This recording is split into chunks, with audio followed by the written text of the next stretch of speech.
Right, I think we're live. I think we're live. Pretty certain we're live. How you guys doing? Yeah, just a quick discussion in regards to boxing, non-boxing, the England World Cup squad that just got announced. Whatever comes up, you know? One of those ones. It's end of a week, Friday tomorrow, which is good. Been a weird week, been a weird week. But yeah, man, I'm not even sure what boxing is on this weekend. I know Sonny Edwards is fighting, I think tomorrow. Definitely this weekend. Sonny Edwards is fighting Alvarado, defending his IBF flyweight title. That's a decent fight. Alvarado was he was a former light flyweight champion, big puncher, throws a fair few punches. So that could be a good fight. I kind of want to see Sonny Edwards get fucking taken out. But I'd make him favourite. But it's a good fight, to be fair. I can't lie. It's a good fight. What's up, Nordic? How you doing, bro? Big up to Nordic. How you doing? Hopefully you're keeping well, man. Hopefully you're keeping well. Big up to Bruce as well. XMB45. What's up, man? How you doing? I should really know what boxing is on. But these days, man, I barely know. I barely know when fights are coming up. All I know is Sonny Edwards. Yeah, Sonny Edwards is fighting this weekend. Let me have a look on BoxRec. Let's be a professional and actually know what's going on this weekend. BoxRec. Okay. Schedule. Let's have a look at BoxRec schedule. So yes. Albert Batsagaziev, he's fighting in Russia. A very good prospect, by the way, sort of super featherweight type of area. He's fighting in Russia. So yeah, Sonny Edwards is tomorrow. He's fighting tomorrow. And yeah, he's fighting Felix Alvarado. That is for his IBF title. Sonny's defending his title. That's a good fight. Alvarado's a very aggressive guy. He can punch hard. Tough title defense there for Sonny Edwards. Decent fight. You've also got a card tomorrow on BT. Nick Ball versus Jesus Ramirez Rubio. Don't really care about that card. Is there anything on Saturday? Let's have a look. Is there anything on Saturday? It looks relatively quiet.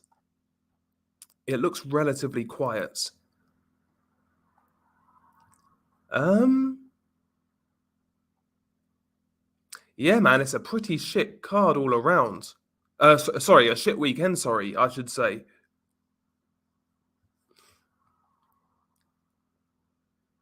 Yeah, there's nothing. Oh, okay, there's a Sky card. Dalton Smith versus Casey Benjamin. That's a shit card. Not interested.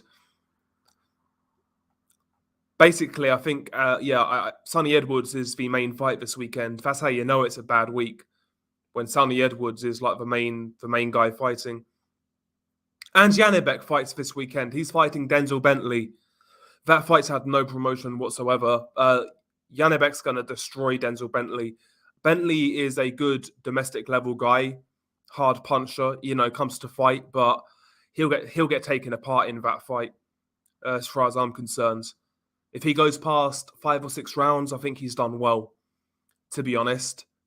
I think he's done well if he goes past 5 or 6 rounds. And there's also a dead, like, the zone card as well. Montana Love versus Steve Spark. So all in all, it's a pretty quiet weekend in regards to boxing. Pretty quiet weekend. Had a 90 quid steak dinner. Good mood. Fair play, bro. What did I have for dinner? I had just a couple of burgers.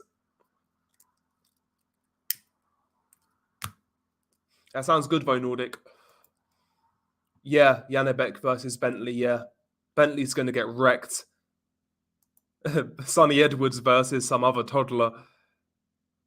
More than likely, I won't either, Reese. More than likely, I won't. It's tomorrow, so I'll be doing other things. I'll probably be streaming on Twitch for the other channel. I'd rather not. I might catch it the next day if there's a copy online. But yeah, rest in peace, Denzel. He's going to get wrecked. Big up to Foul man. Yeah, respect for Denzel for actually stepping up and having a go. Yeah, no doubt, man. I mean, he's got to do it, right? It's a big opportunity. It's basically a free hit for him because if he loses, he's expected to lose. He can go back down to domestic level. But if he somehow pulls it off, then that's a hell of a victory. And even if he loses, but loses well, it's good for him. It's good for him. So Denzel's got nothing to lose in this fight. Yeah, he's I know who he is. Yeah, Yuri yeah, I can't say his second name, but I know who you're talking about. The light heavyweight champion, yeah. I think he's fighting Glover Teixeira again, maybe. But yeah, he's a good fighter. The UFC card this weekend is really good, actually. Israel Adesanya versus Alex Pereira. That's a good fight. And also on the cards, you have Michael Chandler versus Dustin Poirier. That's going to be a great fight. The UFC are going hard this weekend.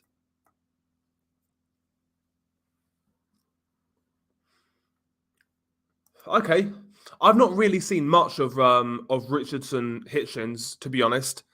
I've not really seen much of him. Sounds like it's going to be a good test, though. Yeah, I mean, right now, Janabek, he's not really going to get these big fights. He just needs to stay active and fight on a regular basis, you know? Try and build his name, build his brand. That's what Golovkin did when he first came to America. He just fought a boatload of times, even when it wasn't against the greatest of fighters. He would stay active, and he would keep his name out there while scoring great knockouts. I think that's what Janabek's going to have to do. You know, fight who he can, and basically and try and build his profile. You know. I mean, right now, Nordic, when you look at middleweight, it's not exactly a strong division. So you've got Janabek himself. Andrade's no longer available. Golovkin is ancient. Jamal Charlo, when was the last time that guy fought? Munguia's fighting D-level guys in Mexico. Eubank Jr., fringe contender. Carlos Adames. It's not exactly a great division, so I can't really see many guys beating Janabek right now. Guys who could actually fight him, I mean. I'm not talking about the unrealistic fights that are not going to happen. In regards to fights that he can get, I can't see anybody beating Janabek. Not right now.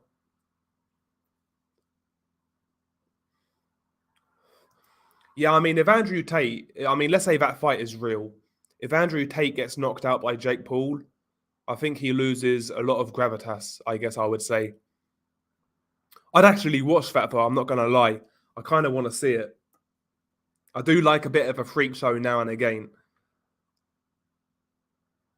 I said this exactly. Yeah, I said this previously. Jiho Park, Denzel getting a title shot really highlights how Cash's career has been wasted as of late. What a shame. Yeah, I've heard some things about Felix Cash though outside the ring, and to put it mildly, from what I've been told, he doesn't really live the life. Whereas Denzel, yeah, he got knocked out by Felix Cash, but since then he's regained that British title.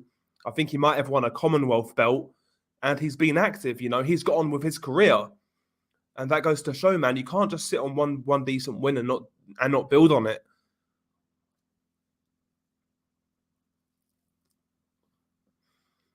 Yeah, I saw that shit on Twitter. What's a better fight, Teofimo versus Pedraza or Sandor Martin? Martin, I would say, Sandor Martin.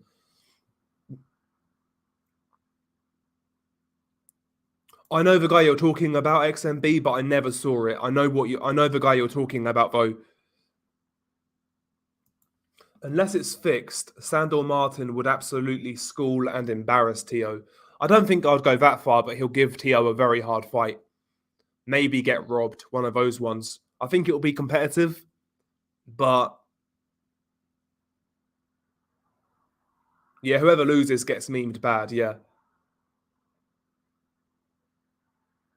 that is a real hustle. That is a good hustle. Yeah, I mean, listen, like he's a good marketer. I'll give him that. But in regards to like, listen, he's one of those guys, right? I'm very skeptical on Andrew Tate, where he came from, how he's got to this position. Obviously, he admitted himself his dad was working with the CIA. I happen to believe he is just more than likely a plant of some description. Um, but at the same time, what I will say is this: if he's a genuine person, I do agree with certain things that he says in regards to things such as COVID, for example, and things of that nature. But I don't I don't get how people are not bored of him yet. To be honest with you, it's kind of weird. And it's weird how like he can be so popular. I think it's really just a symptom of where society is at right now in regards to men in particular. A lot of men these days have no role models, and that starts from the house, right? And a lot of these guys online, I see the tweets, man. The fanboying for Andrew Tate is crazy. It's cult like. It's insane. Um, you know, basing your persona of somebody that you've never met, basing your values of somebody you've never met is crazy to me. But that's really just a sign of the times. That's really a sign of the times.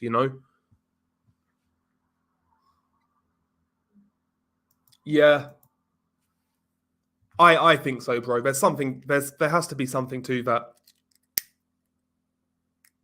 Whether he knows he's controlled opposition or not is another matter.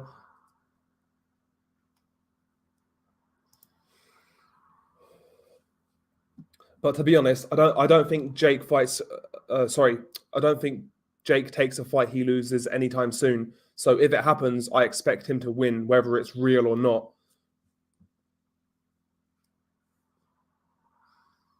Yeah, very weird accent. He's a Russian. Spider-Man was my role model. Andrew Tate is the new Jordan Peterson, only more physically impressive and less academic. I mean, yeah, I mean Jordan Peterson had that same kind of appeal when he first came on the scene. That is true. Um, and again, I think Jordan Peterson. I think he preached some very positive messages. However, I don't trust that guy's character whatsoever. Things that he's shilled for in the past, I can't really look past. That doesn't mean I can't agree with some things that he says, but in regards to his intentions, I wouldn't trust Jordan Peterson as far as I could throw him. To be honest with you, I wouldn't trust that guy at all.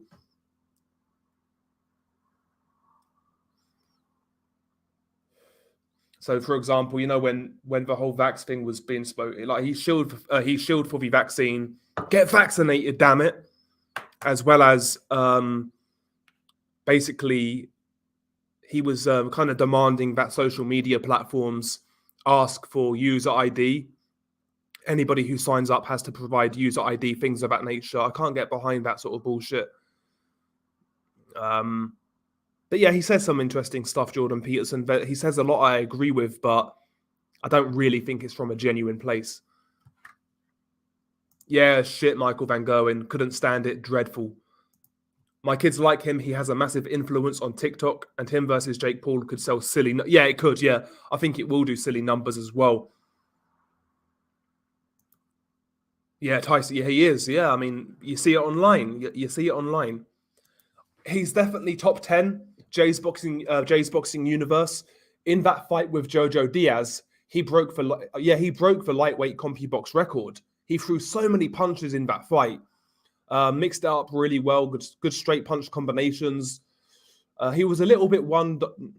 He was kind of he never really switched things up, to be honest. But he dominated Jojo Diaz, won every single round, arguably. Good performance. I hate Logan Paul. I can't stand his content. And as much as I hate Roman Reigns too, I'd love to see him beat up Logan. Jordan Peterson's Lion King videos are funny. I need Jake to knock out Tate to save the children. Jordan Peterson is employed by the Daily Wire and reportedly has ties to George Soros. Do not trust him at all. Yeah. That guy always kind of gave me weird vibes, man. Something about that guy. Fuck knows, bro. For me, at least, it seems like the sanctioning bodies and the powers that be don't want Better Biev and Bivol fighting for Undisputed. That's how I see it. There's so many roadblocks in the way of that fight. It's crazy. It's crazy. Hopefully you had a good time, BG London. Back from Malaga with a big booty chick. Yes, sir. Nice one, BG. Nice one. Hopefully you had a good time, bro. I vaguely saw it, Jiho, but yeah, it is what it is. Not surprised. I'll check it out, Nordic. I'll check it out. Again, I try not to be I try not to see the negatives in everything that I come across, but there's something about that guy, man. There is something about that guy. Yeah, you got to respect it, right, Martin? You have to respect it to a certain degree. I've not seen the new Hellraiser. I'm not a big fan of Hellraiser, to be honest, but I might give it a watch. Yeah, would I like to be sponsored by Adidas? Yeah, MV. You know it, man. You know it. Yeah, WBC can't rank anyone under investigation by the British Boxing Board of Control. Can't suspend until they have a hearing. White got banned from the rankings while he had the UCAD case and lost his Mando because of it. Yeah. The Daily Wire had secret meetings with Mark Zuckerberg and the head of YouTube. They have been given special privileges to make contrarian conservative content that's being pushed hard now. I mean, I wouldn't be shocked. I wouldn't be shocked to Nordic. I wouldn't be shocked. But he's another guy, Ben Shapiro. Again, it doesn't even have to be what you say. I judge people of how in regards to how they present themselves and the energy in which they put across. And again, Ben Shapiro is another guy who I couldn't trust as far as I could throw him. You know, that guy, man, is something off about him. What's up, Heisenberg? How you doing, bruv? Good fight, yeah. I picked Deontay Wilder, Martin. I think Wilder knocks him out. Don't get me wrong, Andy Ruiz has a chance because if Deontay is inaccurate with that right hand and he falls in, Ruiz can explode with combinations. But Andy doesn't have a foot speed to close that distance against Deontay Wilder. And I think he's going to be sitting on the outside for long periods of time, which is going to give Wilder the opportunity to land that one perfect straight right hand. And Andy doesn't take his head off center line. He comes in straight lines. I can see him getting knocked out, bro. I can see Andy getting knocked out. Unless Wilder makes a mistake to where Ruiz capitalizes, I can't see Wilder losing, personally. I just want I just want somebody to ask Eddie and Conor one question. Who is actually holding a hearing for Conor to clear his name? VADA don't hold hearings and the British Boxing Board of Control have no case as he isn't licensed. That's a very good question. Maybe UCAD, maybe. Maybe UCAD. At this point, I think everyone with a reasonable political following is a plant. Maybe I'm paranoid, maybe not. Yeah, I mean, I wouldn't get... It's hard to say, right? I try not to have that kind of doomer mindset because one thing I don't like about the quote-unquote truth community is that it's all doom and gloom. There is no hope. That's the message they put across. And I wouldn't like to... That's not true. That's not true. There's always hope. There's always potential for things to get better. At the end of the day, you know, we always complain about the powers that be and this, that, and the other, but ultimately it's a pyramid structure, right? For the top to be in place, the bottom has to hold it up. And if people just got their shit together and got their priorities in order, then we'd be in a much better position. So I think it's on us more so than believing in a democratic process or electing certain officials and this, that, and the other. It's down to us, really. But all I can do is you know, try and live as virtuous as possible and try not to sell out, basically. WBC thinks it's the right thing to ban Russian fighters, yet they made Furman and Mando ahead of Virgil by beating a dude who never fought at 147 before, yeah? And that whole thing about banning Russian fighters from their rankings is such a... If that was any other group, man, that would be classed as fucking xenophobia. How can you punish an individual based on what their government is doing when they have no say whatsoever? In what world is that right? And again, look at how mainstream media portrays Russia, and there is truth to this. Vladimir Putin is basically a fucking gangster, right? He's more or less an authoritarian leader. So how can you punish a citizen of a country where the authoritarian leader has led the country into war in Ukraine? How can you punish the individual citizens of that country? That makes no sense whatsoever. It makes no sense whatsoever.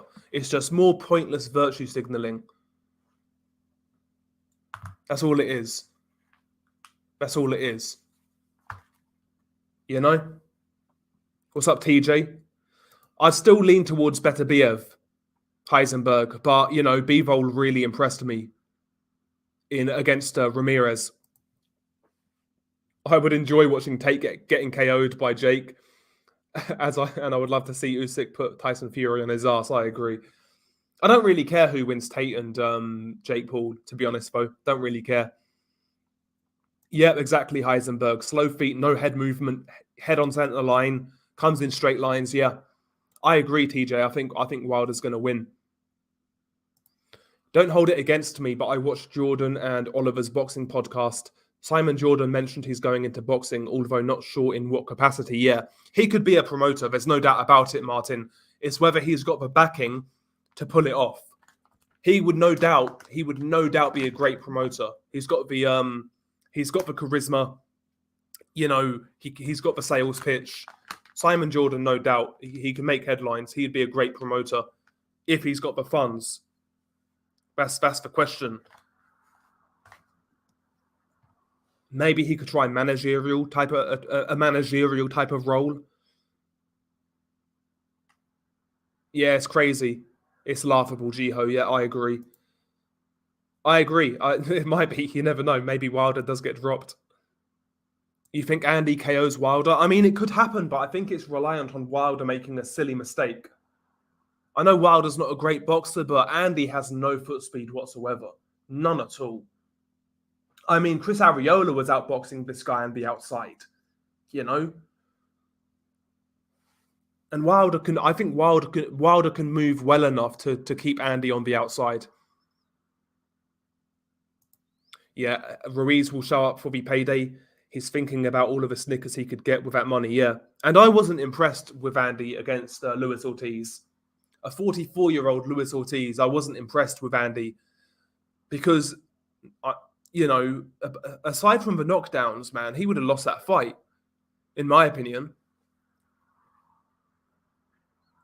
Not sure. I'm not sure, Neil. I'm not sure.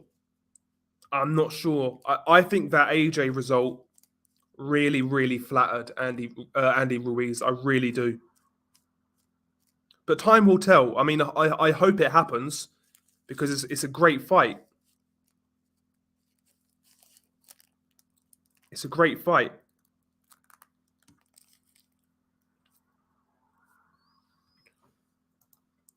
Yeah, Mauricio Suleiman did, yeah. And yeah, apparently though, Lomachenko Haney might happen. Apparently it's in negotiations. They announced that they were ordering some good fights, to be fair, but again, how many of these fights are actually going to happen? One fight that has been ordered recently, I think it might have been by the WBO though, was Emmanuel Navarrete versus Oscar Valdez. That would be a hell of a fight.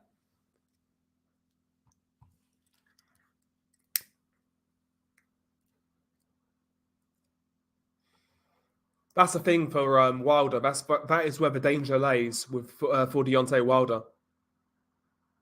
Oh yeah, no way. Yeah, I mean, I was laughing. I was laughing when I was looking at Twitter. You know, the midterm elections in America, And it almost makes me feel sad when I see so many people who still put faith in their leaders, and they still think their vote truly matters. It almost made me feel sad, and that's when I kind of get doom and gloom when I see it, when I realize like how many people they still utterly trust the system. It's insane to me. It's absolutely insane.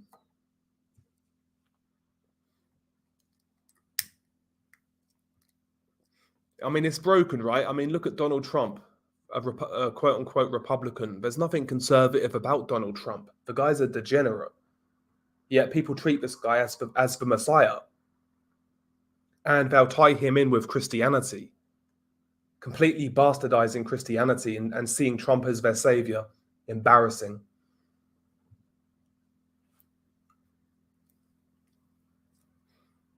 And the Democrats, bro, where do you start on them? There is no place to start. Degenerates. I mean, imagine being, what is it, Pennsylvania? So I think it was Pennsylvania, right?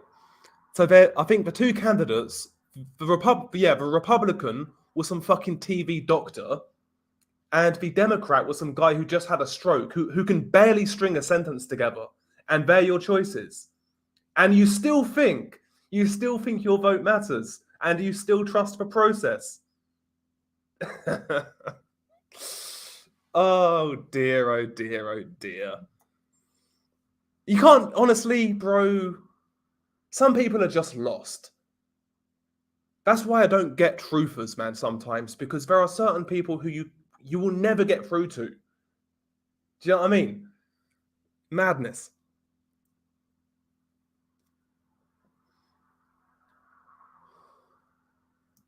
There are only 3 legitimate pay-per-view worthy fights out there for AJ, in my opinion: Joyce, Wilder, and Fury. I'd love to see the Joe Joyce fight, Martin.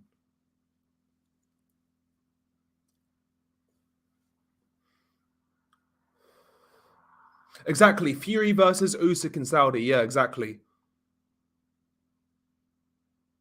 I was thinking about this. It's a good fight, actually. So yeah, Shakur Stevenson has moved to 135.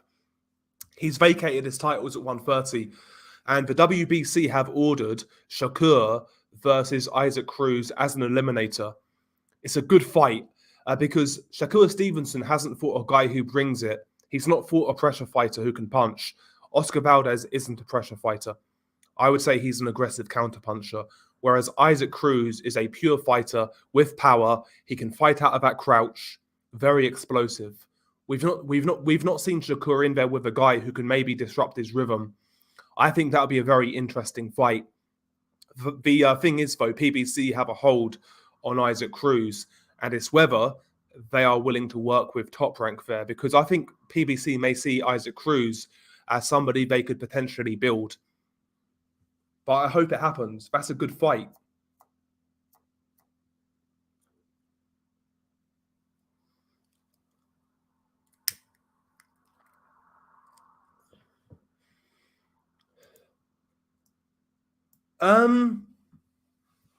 Not really, but a little bit. First and foremost, Ortiz and Haney are completely different fighters. We have to take that into account.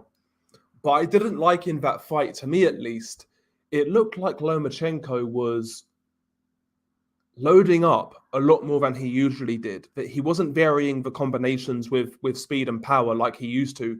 You know, like sometimes he'll throw 3 or 4 quick soft punches, and then he'd follow through with a really hard punch. He wasn't varying the power of his combinations. He wasn't stepping around the side like he usually does and creating angles, that sort of thing. To me, he looked a bit more workmanlike against Ortiz. And he'll need to improve on that going into a Haney fight, in my opinion. But I still make Loma a slight favourite. But those out there saying that Loma's going to destroy Haney, I don't see it. I think people are kidding themselves, to be honest. Haney's so big. And there's that as well. I think they see money in Devin Haney. But I've got a theory, though, because I think the whole the whole slick boxing thing is dying. I don't think they can pull off another Mayweather. I don't think they can do it. Like, has Shakur Stevenson, has his profile really...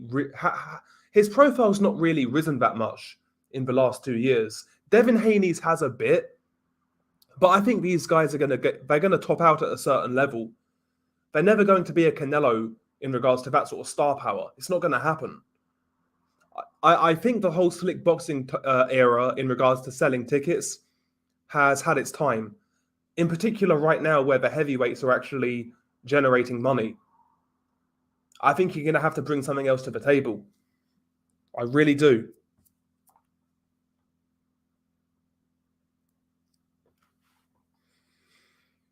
Yeah, especially this time of year, BG London. No, I didn't try it, Andrew. Didn't try it. Yeah, a doctor lost to a stroke patient in Pennsylvania. That's all you need to know. That's all you need to know. You know, votes matter, though. Oh, True Geordie. That guy's always been a degenerate. Like one minute, yeah, 1 week he was like king of YouTube, and the next he's fucked. I did actually, yeah. As we know, Chris Eubank Sr. is always very performative. I think we can all acknowledge that. But to me, that interview seemed a bit more than that. I think he's been going through it, to be honest. He seemed unhinged in that interview. To the point where I'd have considered not putting it out there if I was that interviewer.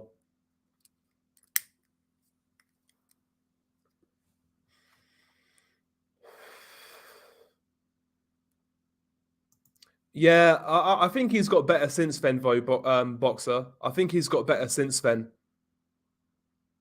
Who are my favourite fighters? Batabiev, Inoue, Errol Spence. Bivol is starting to No, I still wouldn't say Bivol, to be honest. I'm kind of struggling, you know. Joe Joyce, I like. Alexander Usyk. I don't really have like guys who I really, really like. There's a few, but not many. Oh yeah, UCTV. Yeah, I'm not sure what happened to him, but he had good content, man.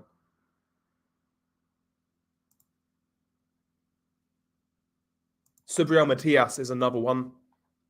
Josh Taylor's another one. Lomachenko.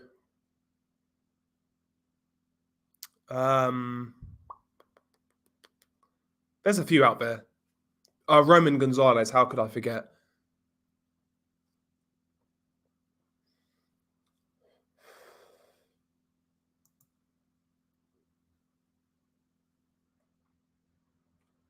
He could be, yeah. I mean, he could be, no doubt about it. No doubt about it. But I think those rounds against Ortiz would have done him good, more so than like a quick blowout. They 12 hard rounds against a big dude probably would have done Lomachenko some good. Nobody said that he wasn't Penguin. I think you might be barking up the wrong tree, Sunshine. Mayweather was box office because he was talented and knew how to piss off an audience so much they'd pay to watch. Yeah, whereas the likes of Shakur and Devin Haney, they're not exactly the most charismatic. They can't really sell a fight, you know? So I can't see these guys becoming stars. Tank Davis had the star power because of his style, because of his punching power. But because he's been moved so poorly, he hasn't built on that star. If they moved Tank Davis like they should have done, win, lose or draw, he would have been a much bigger star in my opinion. And he would have lost some fights maybe, cool. But he would have picked up some better wins. He'd have got some good knockouts. Tank would have been a star if they moved him in a better manner and he was more dedicated. Tank had the star power. Ryan Garcia's got star power if he fights guys and he wins big fights. Lomachenko has problems with long-rangey athletic boxers with fast hands and good lateral movement. That is true, but like at the same time, the guys who are in those molds, like like Pedraza, for example, those guys would throw combinations and punches in bunches. I think Haney needs to work on that going into a Lomachenko fight. A single jab, a single right hand, pull counter right hand. He needs to mix it up, I think, against Lomachenko. He needs to be throwing more combinations. Who do you think Joe Joy should fight next while he waits for his shot? Good question. Maybe an Otto Wallin type. Otto Wallin would make sense.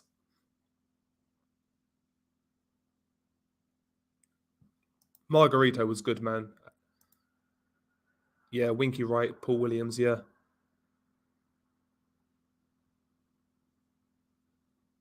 In all seriousness, I don't even know what he said, to be honest.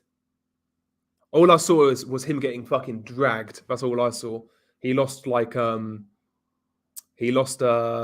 think some sponsors, maybe. Something along those lines. He'll recover though, is what it is. Nah, I'm not a fan of Chinese. Is what it is, slide tendencies. Bivol, Beterbiev, Usyk, Haney, Joyce I like. Good fights, yeah. I think Adesanya is going to destroy Alex Pereira, though. I think that Pereira guy is a bit of a media hype job. He was a great kickboxer, cool. And I know he beat Adesanya in kickboxing, but it's MMA. I've got a feeling like he's going to get completely exposed. Fight of the night is going to be Chandler versus Poirier. It's a good card. Yeah, it's a good card, Jared. Yeah, he's fighting in February against what's his face, Jack Catterall. So yeah, I don't see it, BG London. After the fight with Usyk, the second fight, what did Joshua say in the ring? Oh, you expect me to throw a million punches without gassing?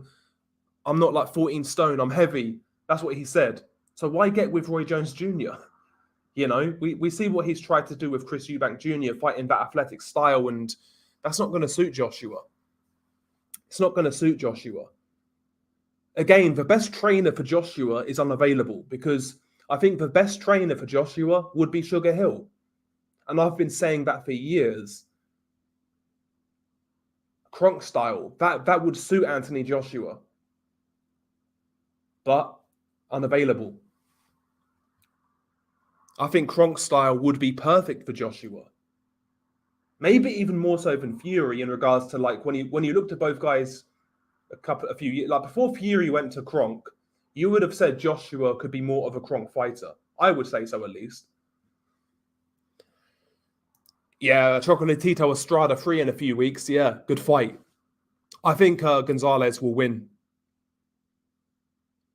Yeah, one thing about Beterbiev that's always been underrated is his ability to close the distance, and he does it extremely quickly, and he does it by shifting as well, shifting as he's moving forwards, you know, punching as he's coming forwards, cuts the ring off extremely well. I've seen enough now to say I believe he would have beaten Kovalev, and I still think I pick him. I'd still pick him over Bivol. Sorry, the only issue for Beterbiev is he's 37, and the wheels could fall off. Yeah, I mean, Winky Wright would he would kind of merge that high guard and sometimes kind of go into a Philly shell. Real active high guard as well. Lovely jab. Really, really good technical boxer, Winky Wright. And he had to do it the hard way as well. He never got that preferential treatment. Had to fight abroad in his early career, fighting in France, the UK, etc. Yeah, man, he really built himself, Winky Wright. Wasn't handed anything. I got respect for those sort of guys. I like those sort of guys. You know? Guys, doesn't really get much love, Winky Wright. Similar to Mike McCallum. He's another guy who doesn't really get much love. But great boxers, man. Great boxers.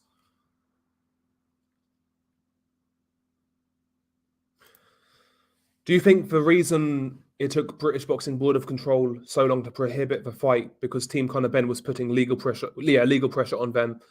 Ended up leaking halfway through fight week. Yeah, that's what I think, Randy. But I think that's the sensible conclusion. Yeah, he's fighting Jermaine Franklin, who I have seen. He's not particularly great. So listen, I'm not shitting on the fight because Dillion's just got knocked out, so he can have a comeback fight, no doubt. But Jermaine Franklin isn't great, and if Dillion has anything left, he should beat him, should knock him out. Really slow feet, Jermaine Franklin. Always looks out of shape, bit pedestrian. You know, I mean, he got a robbery. His best win was a robbery over Jerry Forrest. So that's the sort of level you're talking about.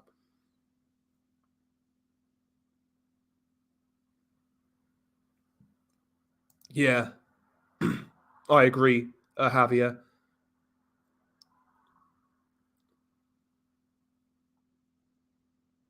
What's up? What's up, Levi? Yeah, Callum Johnson retired. Yeah, man. I mean, you guys know I've given up on Callum Johnson a long time ago. Like up until recently, I saw a lot of people say that Callum Johnson would beat the domestic light heavyweights right now. His time's gone. I said that before he retired. It's a shame because he could have been in some really exciting fights, but injuries, etc., just got the better of him. It is what it is. It's a shame. It's a shame, but what can he do? What can you do? And at the start of his career, he had a lot of promotional issues as well. And his career was something like 12 years. He was a pro for like 12 years and had like 20 fights. What was the worst boxing decision in the UK? Most recently, I would say Miguel Vasquez versus Lewis Ritson, off the top of my head. Because Miguel Vasquez won that fight fucking clearly. Like Ritson maybe won 3 rounds.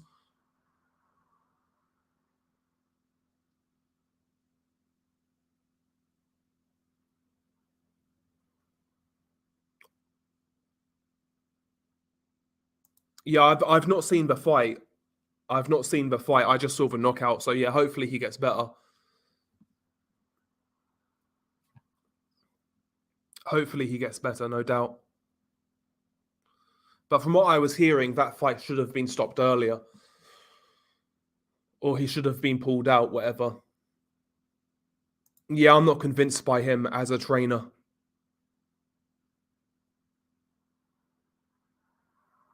He did, yeah. He did. James Ali Bashir could be good for Anthony Joshua, actually. Yeah, I could see that. Yeah, James Ali Bashir could be a good shout. Yeah, I could see that. But again, he's old now, James Ali Bashir. Is he up to it now? Is he up to it? That's the question.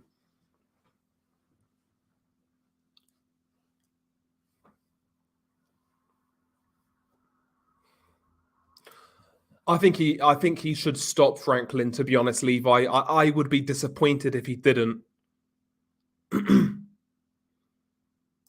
I'd have to go back and look. Brandon, to be honest with you, and compare the resumes.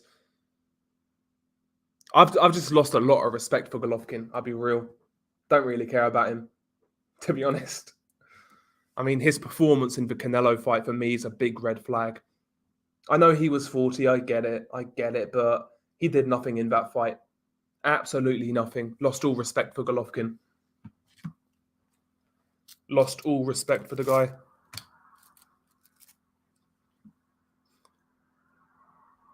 See, that's the thing though with me, yeah. Oh, you're a flip flop fan, bro. I don't care how long a fighter. If I've liked a fighter for 5 years, 10 years, doesn't matter. When I see something like that, done, donezo.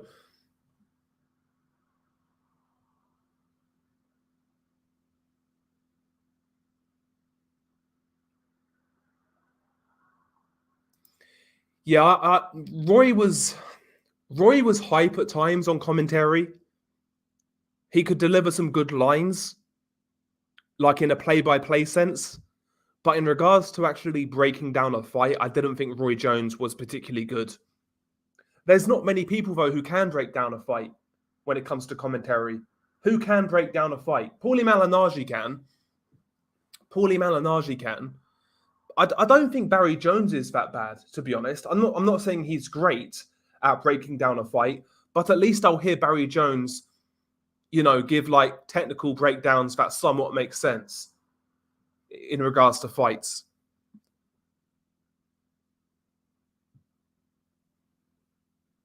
Izzy seems like he has some demons. I think Poirier beats Chandler. I think Chandler starts quickly, competitive early on, but he'll fade out. And Poirier takes him out, maybe round 4. Again, I mean, how do we know all of this? Team Spencer said one thing, Terence Crawford said another thing. All I know is we've not seen the contracts. That's all I know. So, I mean, as far as I'm concerned, any one of these guys could be lying. How do I know? I don't know. Who are these hedge funds, by the way? Who are these hedge funds? What hedge fund in their right mind would put up that much money for Crawford versus Spence? That's what I'd like to know. Is it Daniel Kinahan, maybe? I don't know. But in all seriousness, man, like, both guys are being pussies right now.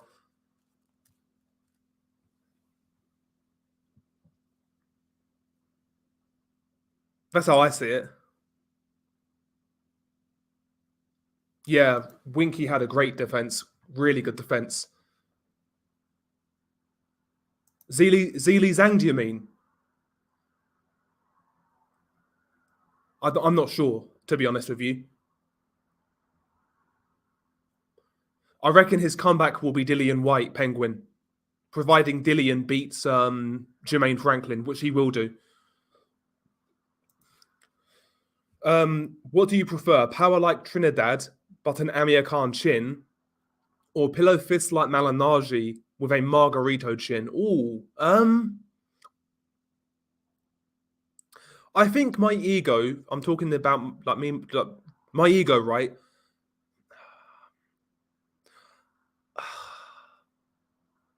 I think I'd rather have a great chin like a Margarito chin and Malignaggi power, because if I lose, more than likely I'm not getting knocked out.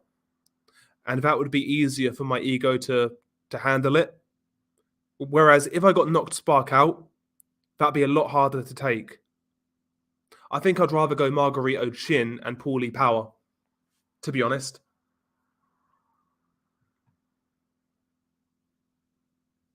Yeah, definitely who needs him club fighter. He's one of the only fighters to really beat Steve Collins decisively. Because we watched Steve Collins versus Sumbu Kalambe on one of Mark's old streams. It was me, Nordic, and Mark. And that fight was damn close, man. Nah, not really, BG London. Not really.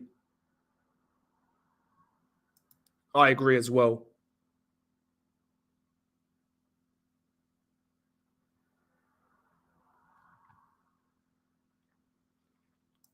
I mean, look at when he fought Roy Jones Jr., for example, a prime Roy Jones. Whereas Mike McCallum, what was that? Was that Mike's second last fight against Roy Jones? He was 39, nearly 40 years old, I believe. And he gave Roy problems. A way past it, Mike McCallum gave Roy problems. A prime Roy. Mike was a damn... See, Mike had great fundamentals, though. Mike just had great fundamentals. Lovely jab, good guard, good defense. He threw his punches technically correct. As we know, a great body puncher. Just a real clean fighter, real clean boxer.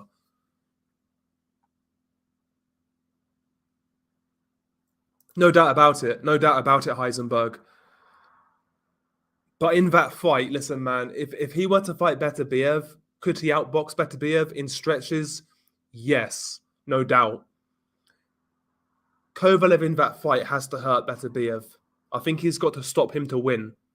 Because down the stretch, when it starts to get hard, there's no doubt in my mind. Sorry, I'm fucking talking funny. There's no doubt in my mind that Beterbiev is the harder man. You know, I think he's the tougher man, Beterbiev. So I think Kovalev would have to knock out Beterbiev in that fight. I don't think he could make the decision. I think Joyce gets him out of there.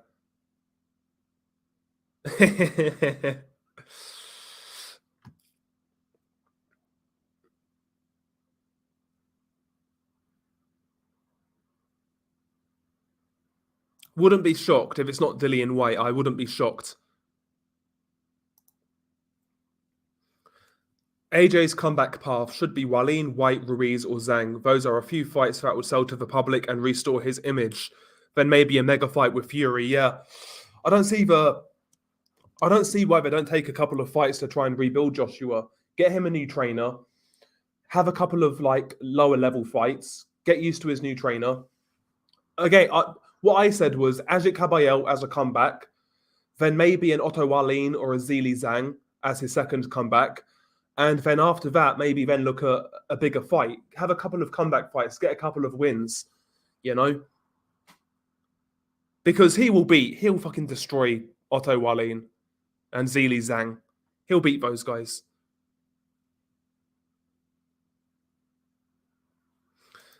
I agree. If Wilder doesn't get Joyce out of there, Wilder is toast. He needs to get Joyce out of there in 4 rounds, I would say, 5 rounds top. But if he doesn't do that, I think Joyce walks him down and stops him. Yeah, imagine flying from Kazakhstan to watch that shit. Yeah, exactly, Nordic. He's got a fight coming up, I believe. I saw something on Boxing Scene, Mr. Doc. He's not fighting anybody good, but I think he's got a fight coming up.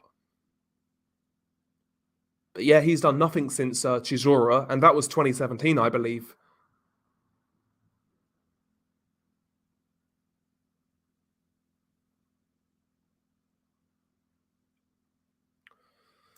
Yeah, exactly. Yeah, I've never had an issue with Barry Jones on commentary. Yeah, no Reg Gutteridge though. Yeah, that's no crime. Yeah, Manny Stewart was a good commentator. Yeah, because he could break a fight down, but at the same time, he could just get fucking hype as well. Like the Tony versus Girov fight was great commentary. It's just great commentary.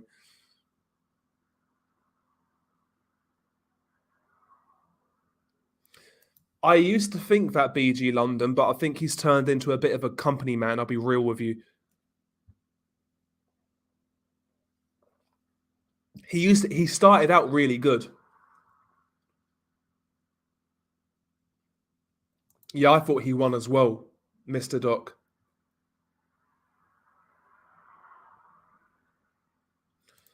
Yeah, again, I hope this fight happens.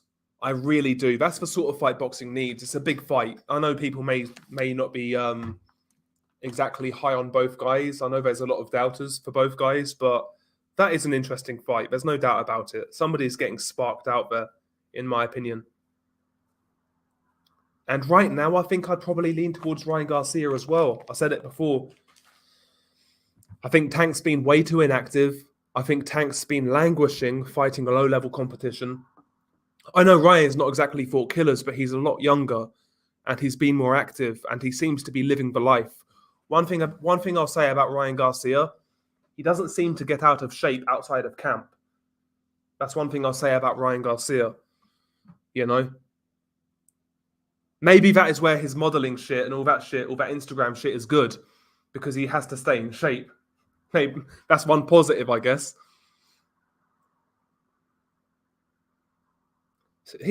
But Steve Collins was another underrated guy. At 154, I'd still go with Trinidad. Probably on points. Yeah, he was. Yeah, he was a great counter puncher. Had some good wins as well, man.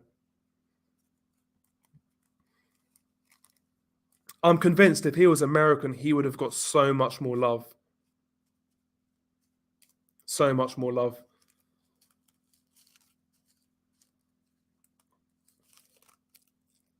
Good fighter, though. Really good fighter.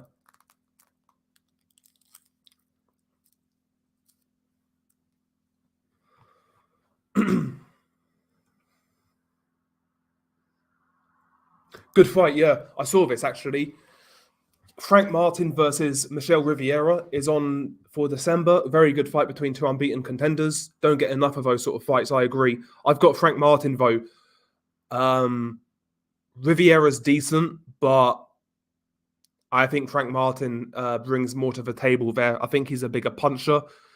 I just prefer his style, to be honest, as well. I'm a bit biased there, but I think Riviera gets knocked out.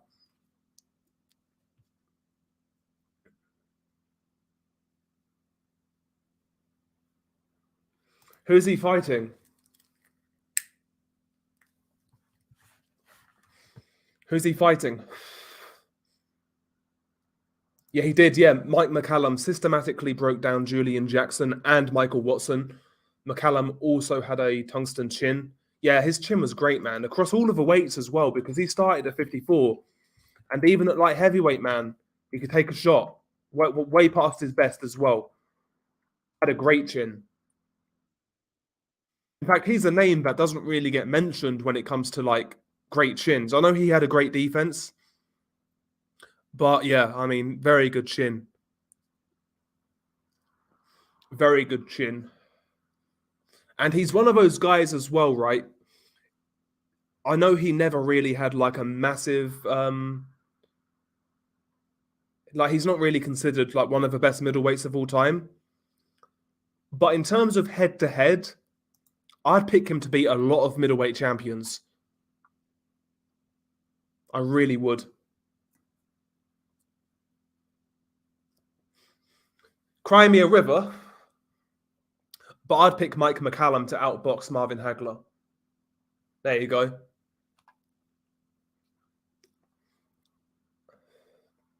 One of the best fighters of his era, as far as I'm concerned. Never gets the credit, though. Never gets the credit. Same with Sumbu Kalambe, though. He's another guy who was he wasn't as good as McCallum, but really good fighter. Although I know Sumbu beat McCallum, but you know, career for career, McCallum did a lot more. But he was underrated as well, Sumbu Kalambe.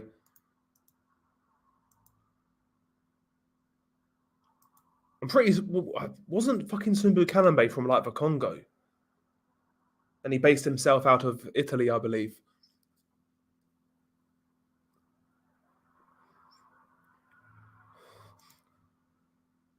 But yeah, get it to Parliament. Fire Tony Bellew. I mean, that guy, man. Great fight, man. But you're right, Mr. Doc. There's too much in the way. It's not going to happen.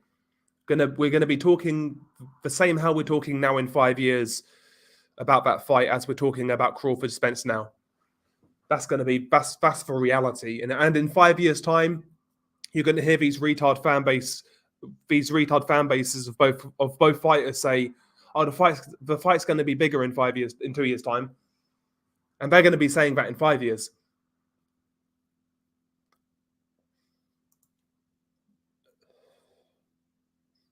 Yeah, I agree. I think Anthony Yard could be dangerous early on with his speed and power, but yeah, Beterbiev should get rid of him mid rounds.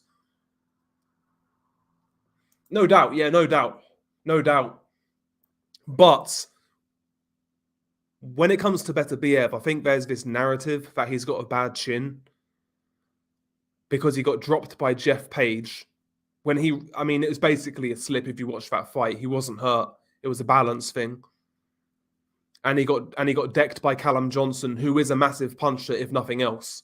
And he gets up and stops him. Look at how he was taking shots against Vodzik, the same Vodzik who put Stevenson in a coma. And he was eating those shots like nothing. Beterbiev's chin is decent. It's not. Listen, I'm not saying it's granite, but he can take a shot, Beterbiev, more so than Kovalev, in my opinion.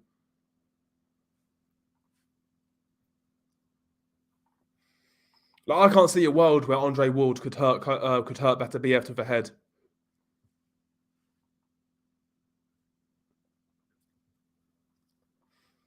When it's an unknown Mexican, counterpunch, anything can happen when it comes to British fighters. So you might be worth a bet.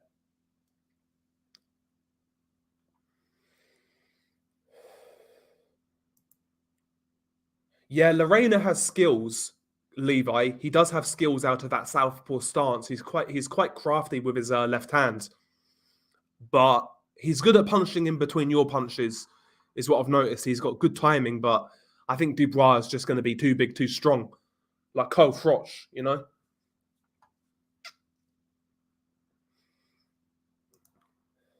Great fight, man. Yeah, it's a great fight. See, that's a fight I'd pay for. That's one of those rare fights I'd pay for.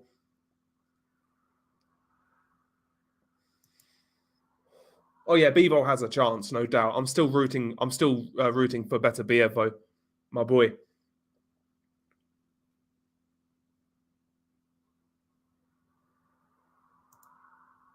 Yeah, I'd have liked to have seen it. I've not really seen much of either guy. Tell you the truth, Nathan.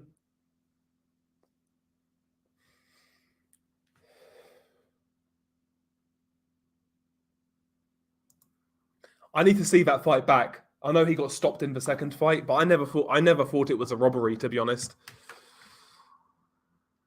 I'll have to watch it back.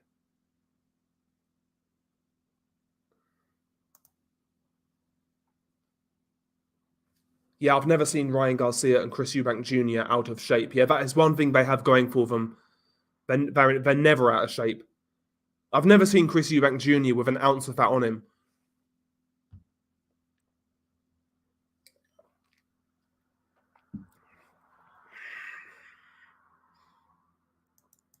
Yeah, that fight's going to do shit. I didn't even realize it was 3 weeks away, Levi.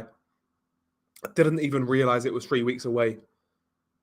Yo, can you imagine Can you imagine the reaction if Avanesian somehow wins? I think Crawford gets rid of him though mid rounds.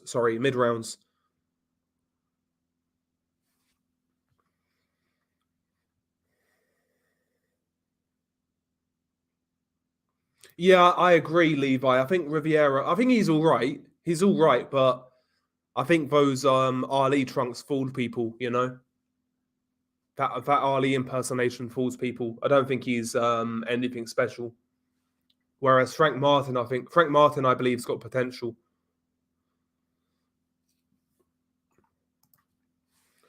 Yeah, Steve Collins is very underappreciated.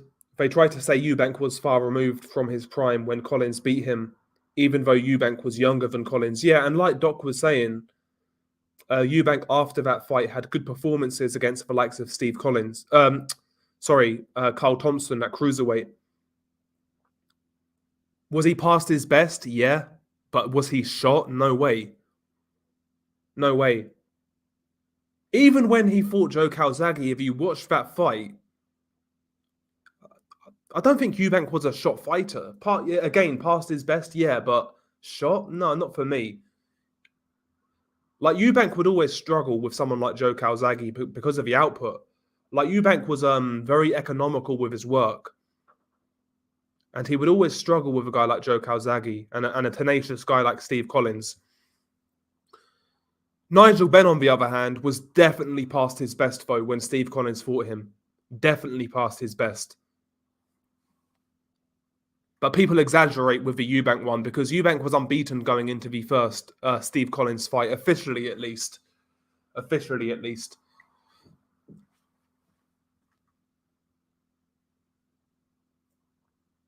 Yeah, I got Martin in that one. Yeah, he's a good fighter, and he gave Sumbu Kalambe a really hard fight as well. Yeah, good fighter. I'm not sure, man. I mean, I think Alvarado will give him some uncomfortable moments, but yeah, I'd pick Sonny Edwards on points. The Fab Four didn't want to fight Mike McCallum. I have heard that, but I've never looked into it. I think it was Durant in particular who I heard avoided him, but I'm not sure. You'll have to ask Mr. Doc. He's the guy to ask. Yeah, Bellew, delete from the brain. Believe it or not, I see. I think Ritson can outwork O'Hara Davis, but I do actually think O'Hara Davis can hurt Ritson. I don't know really. I probably edge towards Ritson, but I'm not sure. Sumbu Kalambe was in the stands for the Rumble in the Jungle. That's what got him into boxing. That's crazy. Yeah, Sonny is fighting tomorrow against Felix Alvarado. The last time I saw Alvarado fight was when he was still the light fly champion. That was on a DAZN card, so I'm not really sure what he's been doing since. But I think it's a good fight. I think it's a hard fight for Sonny. I think Sonny wins, but yeah, his inside game wasn't great.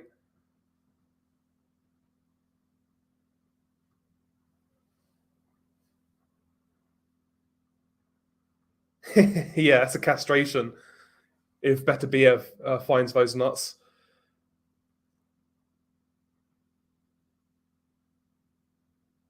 Oh yeah, no doubt, Heisensberg, sorry, no doubt. He could definitely hurt Beterbiev. Yeah, there's no doubt about that. But I've just heard this narrative for so long that Beterbiev has a bad shin. It's crazy. Like the guy was fighting the likes of Usyk and Michael Hunter in the amateurs. Heavyweights.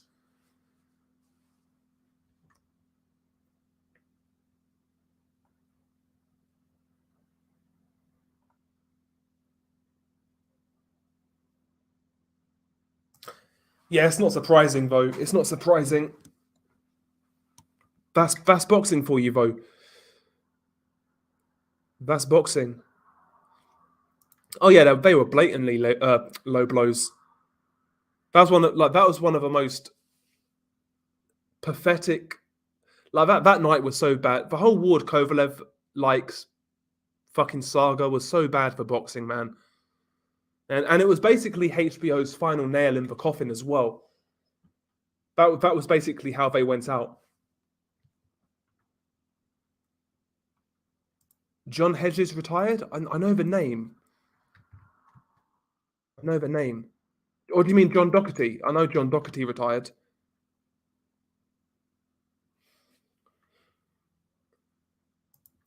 Interesting fights just been made, by the way, guys. Chris Eubank Jr. versus Liam Smith is now agreed and will take place in early 2023. Ben Shalom has confirmed. Good fight, that. That's a good fight.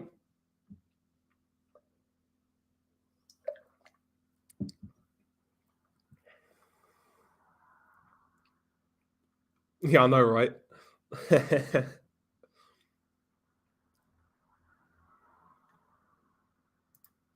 The Fab Four didn't want to fight McCallum because there was so much more money on offer to fight each other instead, and McCallum was really good, yeah. I hope you're right, Intangible. I hope you're right. Yeah, because Mohammed Wazim was giving Edwards, he was finding that body a little bit too often for my liking. And yeah, Alvarado is much more robust for a start. And yeah, like you say, he applies much more relentless pressure. So it'll be interesting. I think boxing Twitter would erupt if Sonny Edwards gets beat, especially if he gets knocked out. What's up, Big Boys Boxing? How you doing?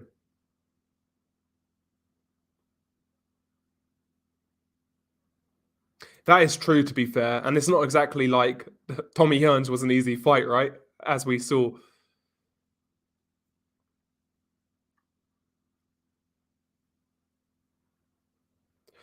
To be fair, Liam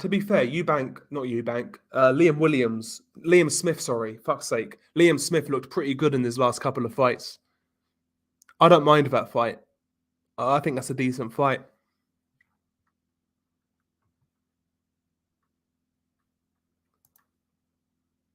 Yeah, John Fernandez, the Spanish dude. Yeah, I saw that fight. That was a good fight, actually. And yeah, I think Frank Martin gets to him as well. Personally, I agree. I think he knocks him out.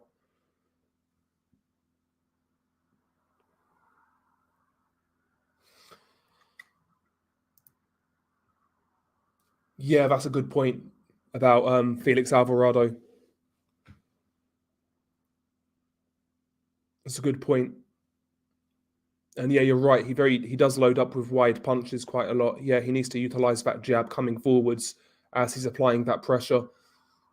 It's a good fight though. It's going under the radar. To be fair to Sonny Edwards, it's a good title defense. It is a good title defense. I can't lie. It's a good defense.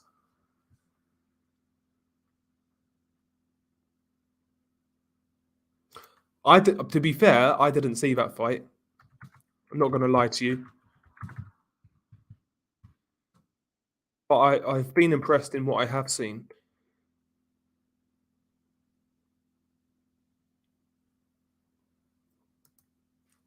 I'll have to give it a watch.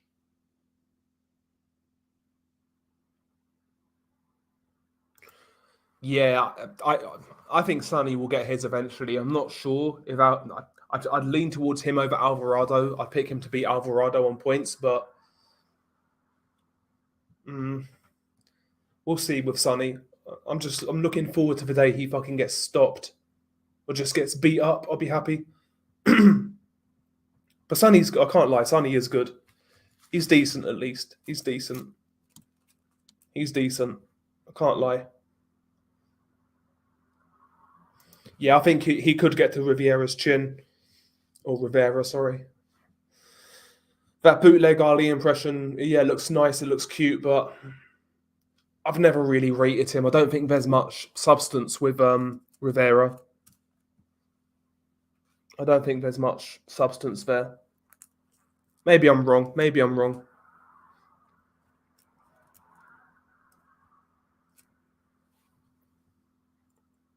But yeah, the lasting impression I have from Rivera was the John Fernandez fight. Oh yeah, Charlie sucks. Yeah, Charlie sucks. It was so nice seeing John Real Casemiro doing him in. So fucking funny. Sonny Edwards is just so unlikable. So unlikable. He's like that kid at school, you know, that little shitbag at school who's like, he would never fight, but he was like a shit stirrer. He'd wind people up and get under people's skin. And at the first sign of trouble, he'd run to the teacher. He's that kid. He's basically that guy now, but he never grew up. That's who Sonny Edwards reminds me of. That kid, a little shit stirring cunt who would never fight. Just go to the teacher. That's the one. That is Sonny Edwards. Who's he fighting? Who's he fighting? Lee Talks Boxing. Sonny Edwards masterclass incoming. I hope he gets beat, bro. I hope he gets beat. But again, no, I'll be fair to him. I will be fair to him. He is a good fighter. He's a good boxer. I'm not going to say he's not. Like, I was impressed when he beat Mufilani the way he did. I know Mufilani was old, but he was a long reigning champion. It was a good win.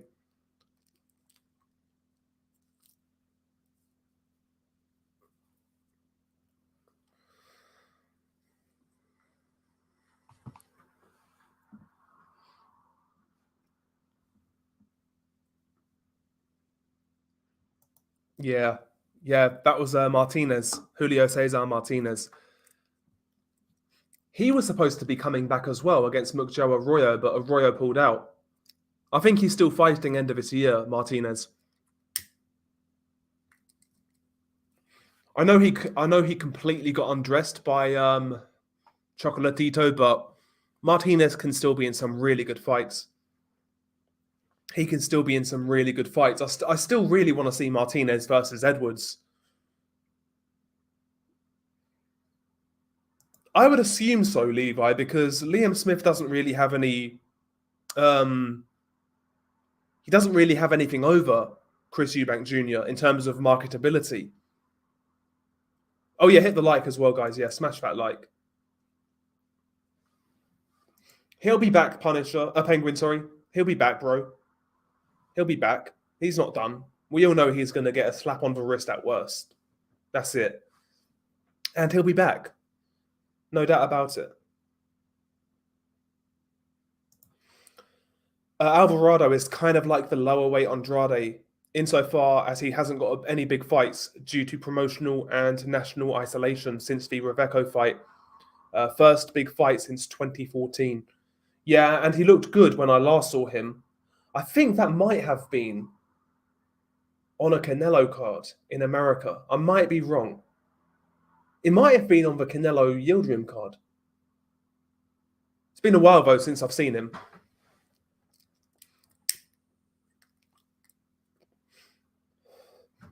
I'll look at his box rec now. I'll tell you when it was.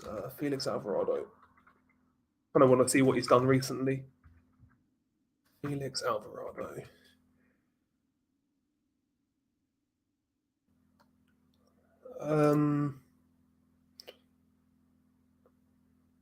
I don't even know what fight it was. Oh no, it was the DJ Creel fight. That's the last fight I saw of him. So, yeah, Creel got beat up. Yeah, I do remember. That was on the Ryan Garcia card. That was it. Ryan Garcia, Luke Campbell. That's it. Yeah, that's it. Intangible. DJ Creel. Yeah.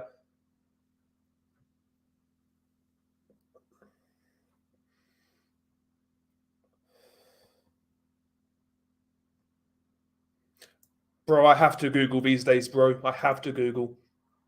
There'd be a time when I would remember most things. Not so much these days. Like I don't know. This year just hasn't done it for me in regards to boxing. It just hasn't done it for me.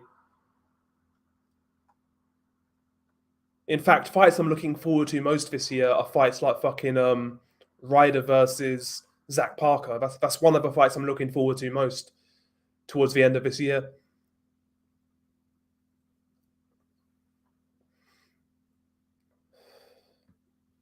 I need to watch though. I do need to watch Albert Batzagaziev. He's fighting this weekend against Ricardo Nunes. I think he fought. I think that's the same Nunes who fought Tank Davis. Yeah, it is.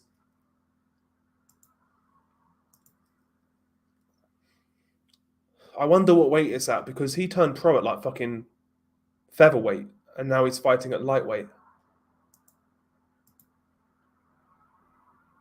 Yeah, Warrington Lopez as well as another fight I'm really looking forward to. Have I seen Sonny Edwards' Birds? No, I haven't. No, I haven't.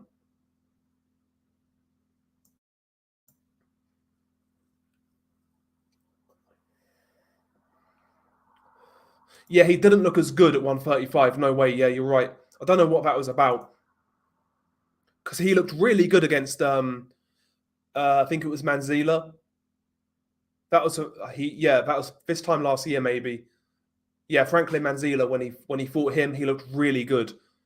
And that was at featherweight.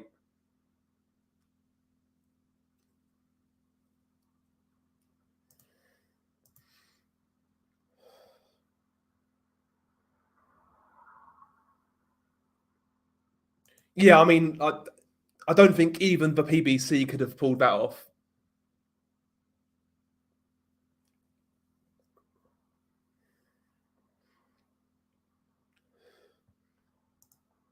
Yeah, at lightweight, yeah. He's not big enough for lightweight. Not right now, at least. And yeah, you're right. 126 is where he needs to be at.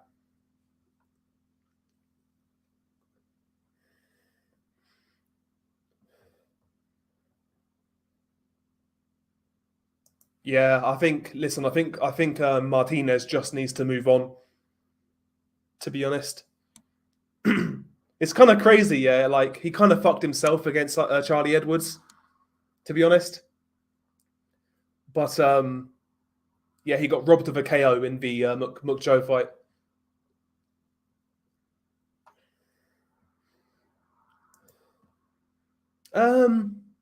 Honestly, after Zerdo's performance, I don't really want to see him fight.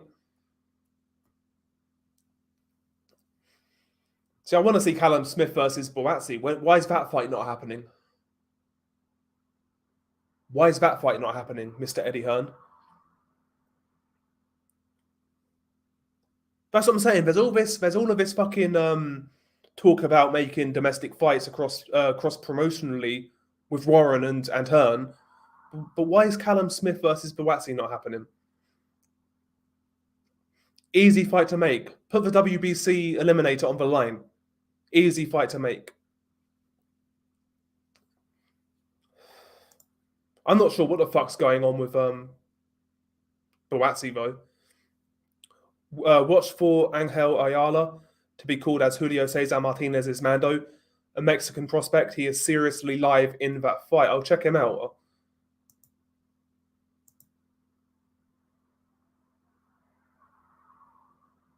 Angel Ayala, okay.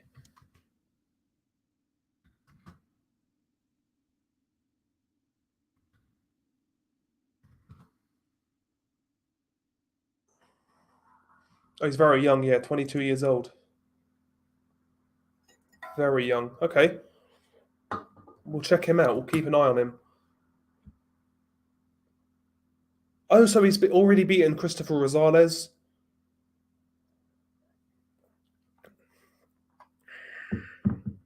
I'll check this guy out. I think they're hiding something with Buatsi as well, Lee.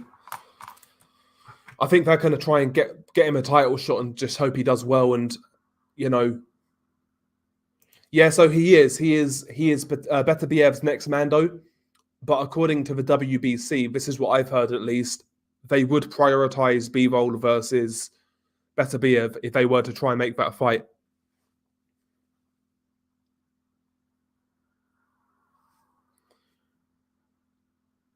I have that feeling as well, Quags. I don't think we're going to see it. I don't think we're going to see it, personally.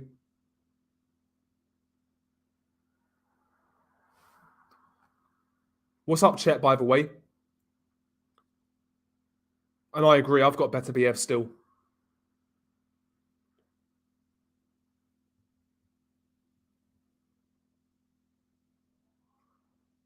Yeah, imagine it if it's a Joe Smith repeat, yeah. See, I thought Joe would get knocked out, but I thought he would last a lot longer than he did. And I thought he would give Beterbiev some hairy moments, but he just got fucking destroyed. Yeah, that would be a war. I think Callum would take it, but it'd be a war. But again, there's not even any pressure for that fight. It's mad. It's mad. It would do well as well, I'd imagine. Buatsi should leave Matchroom. Well, from what I've heard, he's got one fight left. That's what I've heard. He's got one fight left. I wonder, because Okole wants to leave. We know that. Buatsi just doesn't say anything. You never know where he's at, what he's going to do next. He just doesn't talk to the media.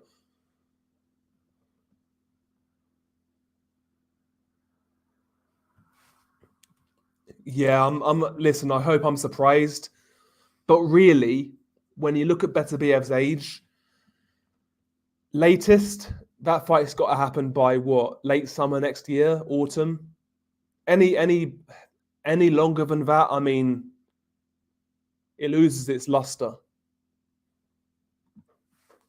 What's up, MB, man? How you doing, bro? Nice to see you, man. Yeah, Turdo, yeah. After that performance. Buatsi should join the GOAT, Shalom, and fight Dan Aziz. I wouldn't be angry with a Dan Aziz fight. I wouldn't be mad at it. I wouldn't be mad. I know he's on a good contract right now with Matchroom and 258. He's getting paid well. I mean, I haven't minded.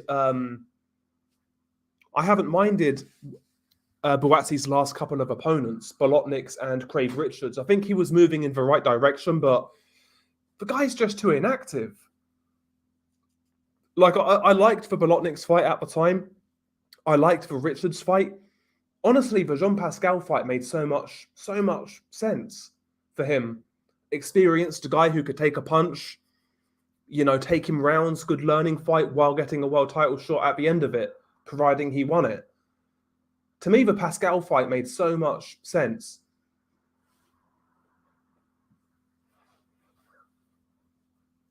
Yeah, we were saying about this earlier, Lee. I'm not surprised personally. I'm not surprised. So many injuries.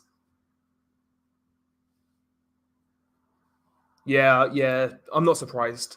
Not surprised. I don't know what's going on, but it's not nice. Yeah. Yeah, that wasn't great, was it? It wasn't great. Fucking hell.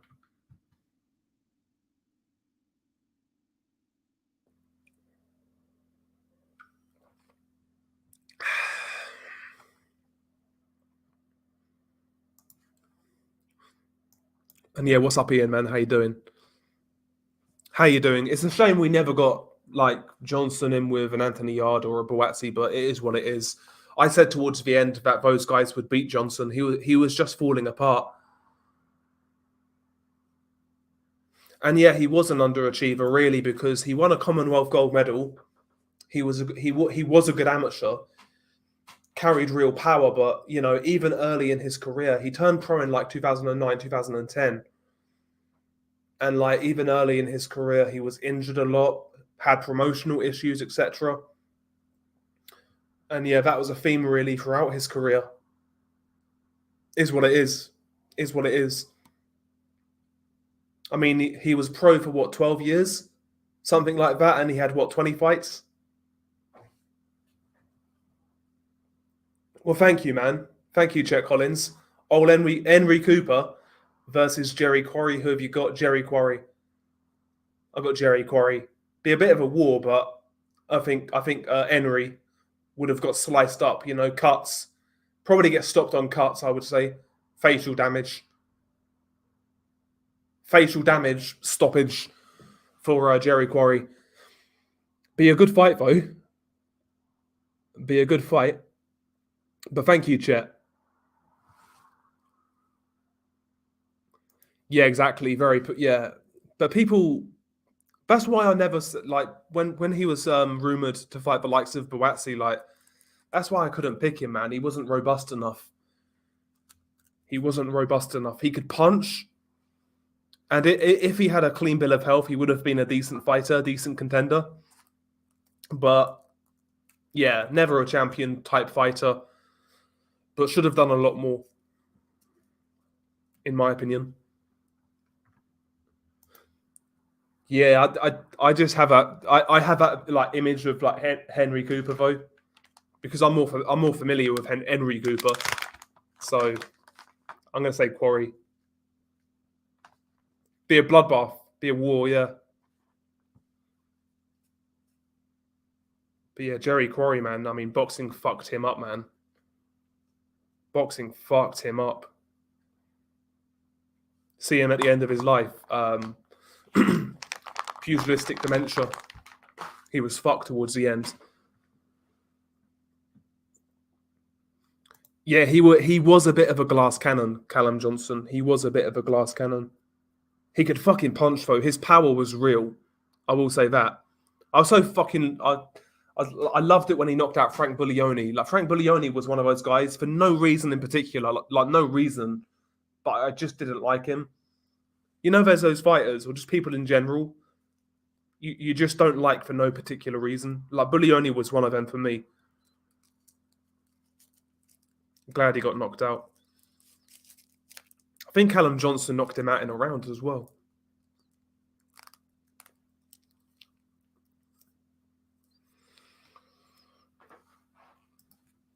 He might have won against Joe Smith Jr. too. Had much better punching technique. Joe tends to swing wide. Yeah, that is true. I do think Joe is the tougher man though. I know he got just recently got stopped by Better BF, but that is what it is. I think Joe would get to him. Yeah, man. Great fight. Great fight. Really looking forward to that one. See, that's a fight I'm excited for. Kayla Plant versus Benavidez. What's your prediction? I think Kayla Plant starts that fight really well behind that jab. He'll land that 1-2. Maybe the check left hook. He'll be jabbing and trying the hook off the jab. You know, catching Benavidez with some flashy shit. I think he'll probably win the early rounds, but I do believe he'll start to slow down. Benavidez will start to close the distance a bit more work him up close. I think Plant's going to really struggle to keep Benavidez at bay.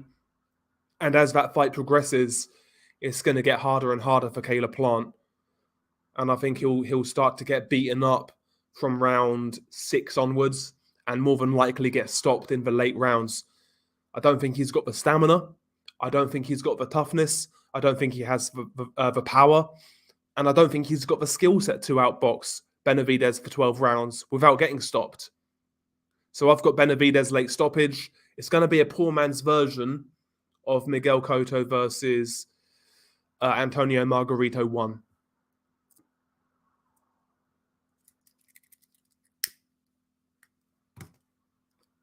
And on top of that, I just prefer Benavidez's style. I like the common, the pressure, the all-out aggression. I prefer that to Caleb Plant. I've got Benavidez, man, late KO. I think Plant will give him trouble, though. I'm not saying he's going to blitz Plant. Plant will win rounds. He'll make it competitive up to a certain point, and then he'll get beat up.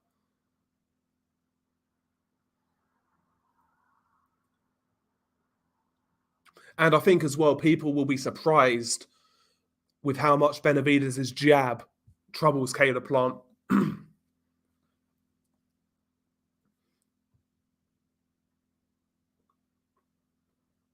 Yeah, I do. In a 12-round fight, yeah, I do. Absolutely. As you've said, Joe Joyce has improved a lot since the WSB days. Both guys have.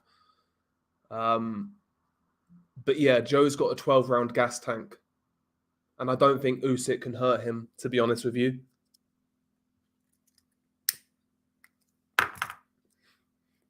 Well, not seriously enough to really discourage Joyce, at least. But I would say Usyk by decision. I wouldn't say school, though. I think he'll be a really hard fight. War Plant, you're on your own there, Lee. You're on your own. Where you going, Benavidez out here? Plant makes way too many fundamental mistakes, in my opinion. Yeah, and also I've never rated his stamina. And listen, his skin in that fight we was talking about cuts. Well, he might be going through the meat grinder against Benavidez. Caleb marks up too easily. You might see a bit of claret in that fight, a bit of blood.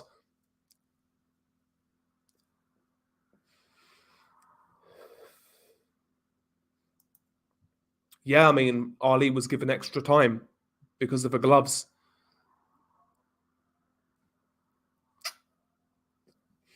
Yeah, a lot of people think that in regards to the Ken Norton fights.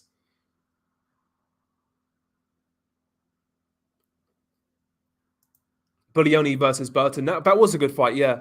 And Bullioni stopped him late, if I remember. Yeah, I'm the opposite, man. I'm rooting for Benavidez, and I genuinely think he'll win. Genuinely.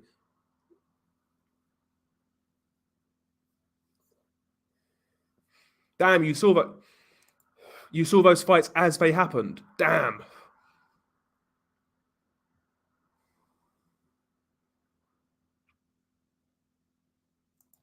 If Plant had problems handling Uskatigi's moderate pressure, imagine Benavidez' better constant pressure, punching power, and hand speed compared to Uskatigi. Because, yeah, Plant started that fight extremely well against Uskatigi. But just watch that fight from round 6 onwards. Like, Plant had a lot of trouble in that fight. He was getting rocked. Not rocked, but he was getting caught flush on numerous occasions. And he was hurt on one occasion as well. And he got badly marked up.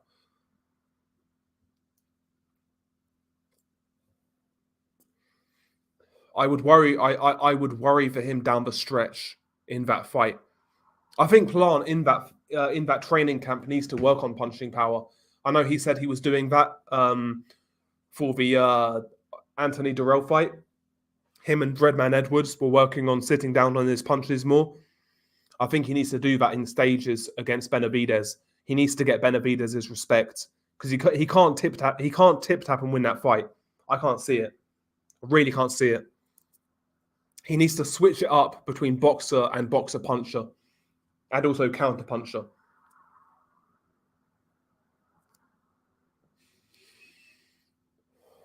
because he can't tip tap box fat. If he approaches that fight the same way he did against Canelo, he's getting smoked like a bag of weed.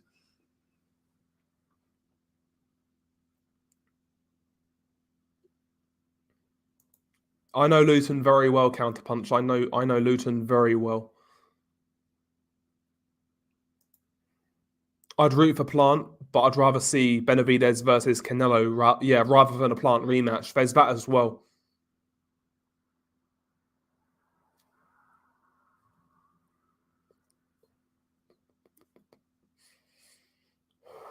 Our Henry. Caleb Plant's stamina is a problem. That's the reason I thought Callum Smith would stop him late when at super middleweight unification was being talked about. Yeah. I mean, Caleb has some skills. He's got some. I think he's one of those guys though. Like Caleb is trying to think of a world-class Del Boy analogy. He's like one of those Instagram girls. You know, like they'll put their Instagram photo up in their bikini, nice fat ass, big juicy ass, looking great. There'll be God knows how many filters on, God knows how many, how much makeup's plastered on her face, etc., etc. You then see a picture of her in the real, like bedtime selfie, and she looks butters.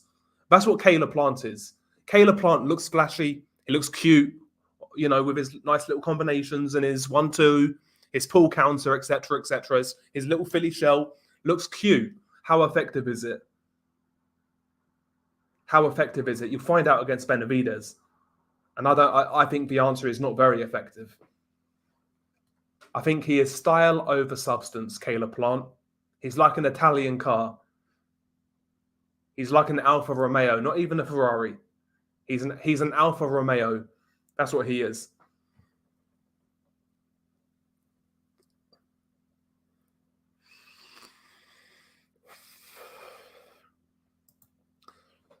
Maybe at this point in time, Heisenberg, because Canelo is 32 now.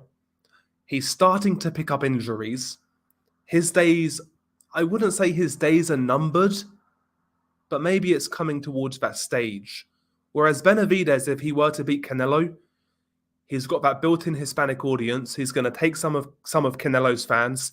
He's young. He's got an exciting style. Benavidez has the potential to be a much more marketable fighter than he is.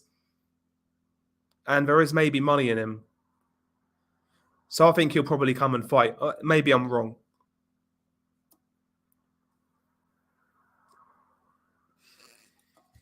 World-class analogy.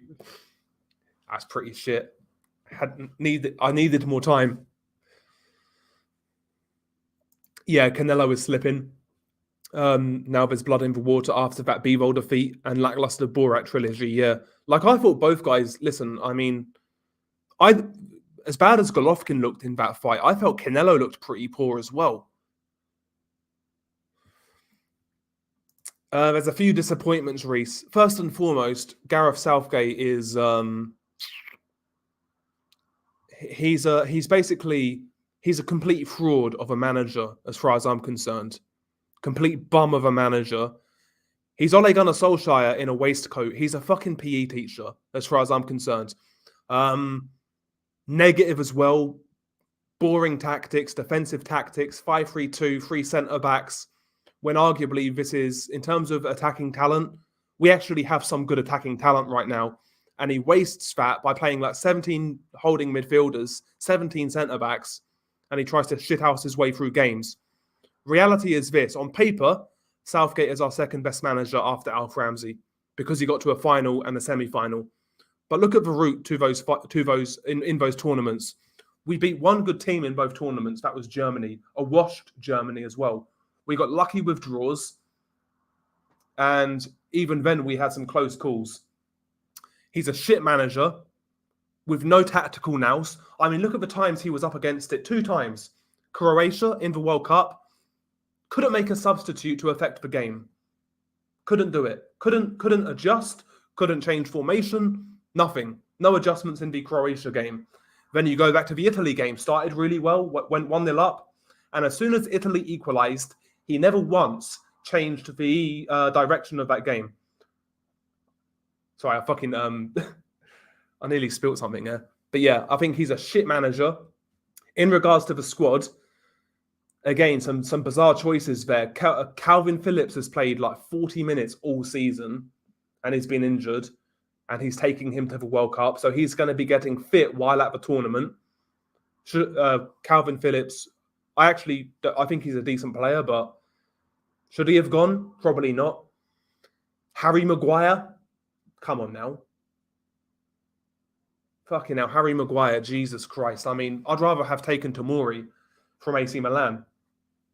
I think Tomori would have been a better choice. Callum Wilson, I don't agree with. Callum Wilson's played well, cool. I think he's a decent player. I'd have rather taken Ivan Toney. Ivan Toney is a much better technical footballer, stronger, holds the ball up really well, can bring others into play. Great penalty taker. Technically, a much better footballer than Callum Wilson, no doubt about it. Technically, much better. I mean, Connor Cody, bum player. I mean, why is Connor Cody in that squad and Tomori isn't? Makes no sense. I mean, it's a joke. It's some weird selection choices, in my opinion. Why is Conor Gallagher over James Ward-Prowse, for example? Southgate's a bum.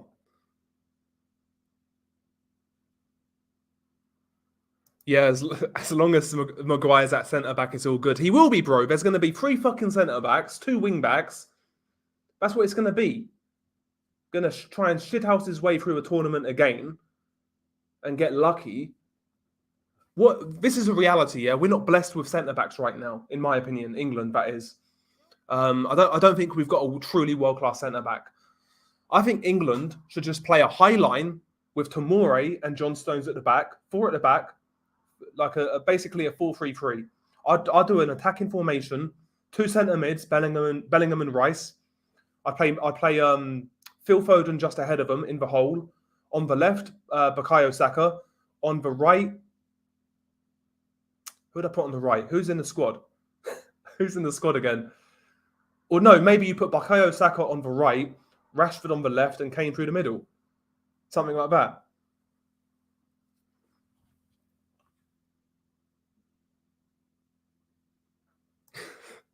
Speed said Harry Maguire's a cancer and he's not wrong.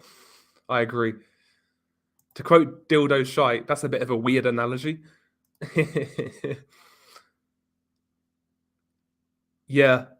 And he never did anything, Javier, man. Like didn't step on the gas. I mean, I wouldn't be shocked, Andrew. I really wouldn't be shocked. I don't trust Gareth Southgate. I think he's flattered to deceive majorly in that England job. Really has flattered to deceive.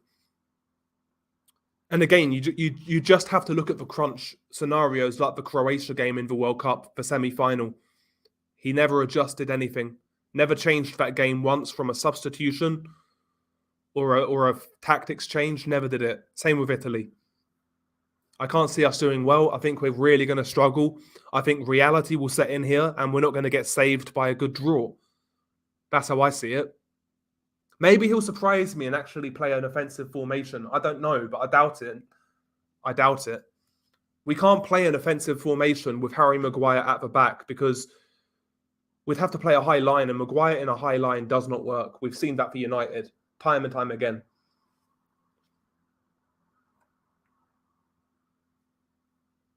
Time and time again. Yeah, it makes no sense, Lee, man. It feels weird being in the middle of the season. World Cup in the middle of the season. It should be in the summer, as always. Should be in the summer.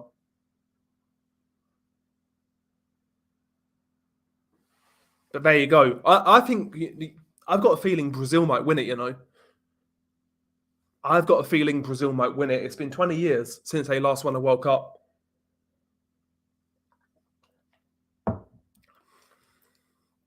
Marcus Rashford knows a lot, yeah. He's got a big-ass nose. Yeah, I'd have a 4-3-3 formation. I'd just do an offensive formation. That's what I'd do. And I guarantee you, he'll take Bellingham and Jude Bellingham, not play him. Guarantee you that's what's going to happen. He'll probably play like a Rice Henderson midfield. Some bullshit like that. I hope it's not Argentina. Yeah, I think Brazil. I've got a feeling Brazil. When it comes to European teams, I mean, Germany haven't looked good for a while. Can't see England winning it. Spain, I'm not sure how they've been looking recently. I wasn't impressed with Spain in the Euros. Can't see Portugal doing anything.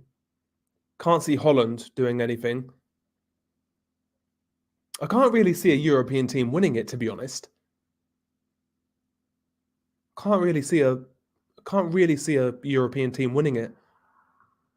It feels like right now in world football, in terms of internationals, there's like not one clear-cut number one. You know, like how when Spain were on their thing, they were the best team, no doubt. There was no doubt about it. When Spain won the Euros for World Cup, then the Euros again, I think it was, there was no doubt that Spain were the best team in the world, bar none. I don't think that team exists right now. That makes it interesting. That does make it interesting. And I wonder who the dark horse team's going to be. There's always one team who does really well when they weren't expecting it. Maybe Denmark? Hang on, are Denmark even in it? Because Denmark were good in the Euros. If a European team wins it and it's not England, I'd like it to be Holland, to be honest. I'd like it to be Holland.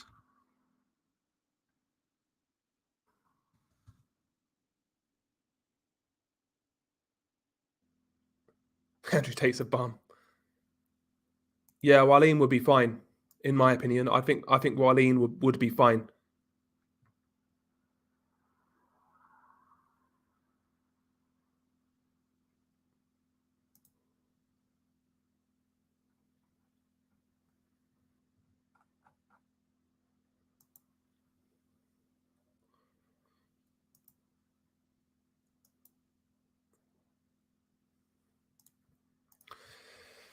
I'm saying something unbelievable, but I see Serbia maybe winning it, or pains me to say as an Albanian. They're not going to win the World Cup, bro. They're not going to win it, but maybe they have a chance to be like the dark horses and do well. What's their squad saying? All I know is they got that Savic guy, Milinkovic Savic, whatever his name is.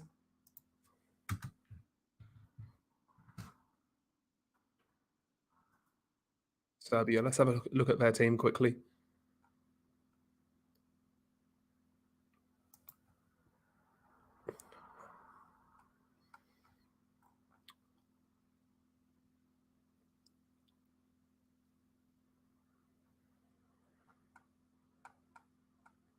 They got a few good players: Tadic, Kostic, Luka Jovic, Mitrovic, Ivan Ilic. Maybe Savic isn't from Serbia because he's not in the squad.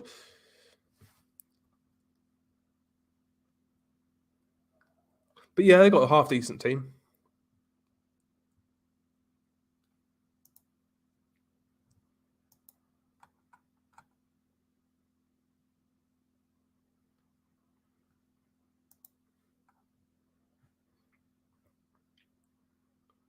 Yeah, how Southgate didn't get sacked after the Euro final, I'll never know. Yeah, I agree, Toby, because yeah, fair enough. We got to the final, which on paper is always respectable, but like, I don't see how surely after that final, people should have realised this guy can't take us any further.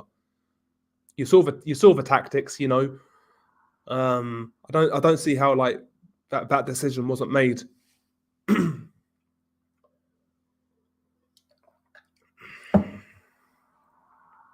I'd watch it, you know. I'd watch it.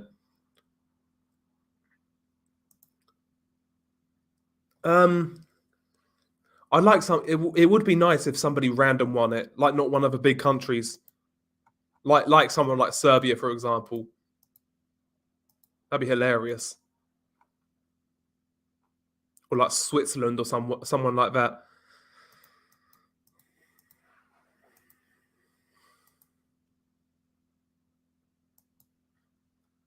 Best five footballers of all time. I'm not going to say these are the best. These are the best I've seen though. Messi, Ronaldo, Zinedine Zidane, Ronaldinho,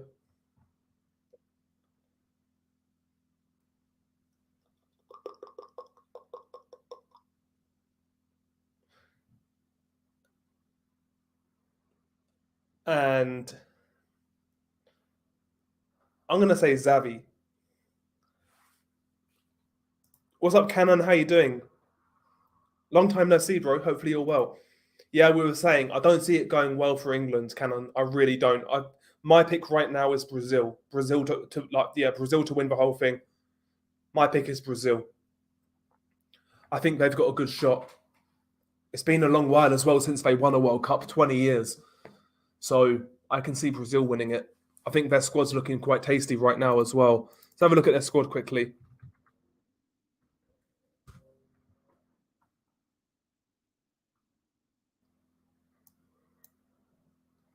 Let's have a look. Fucking Danny Alves. Danny Alves is still in the squad. He's 39 years old. Jesus.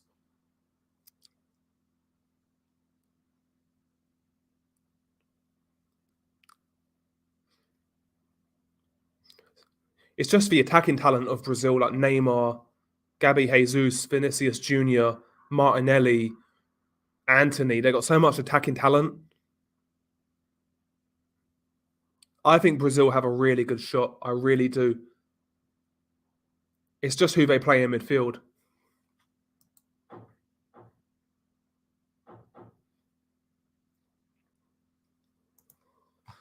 Number one has to be Maguire, maybe Fred number two.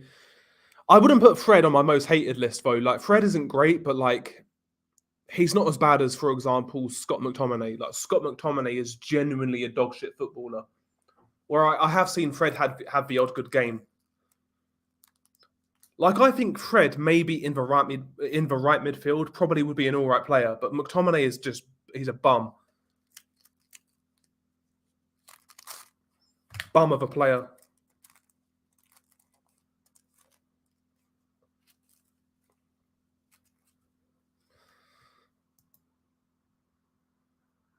Yeah, I liked Rooney as well. Um, Listen, Ten Hag's got a big job, big job to do. I think there have been some positive signs. We're in a better state than we were, but there's a lot of work to do. There's a lot of work to do. If he can somehow get top four, it's been a very good season. Because we're not going to win the Europa League now to get in the Champions League because we've got Barcelona in the first knockout round. So we're not going to win the Europa League. If he somehow gets top four, it's a very good season.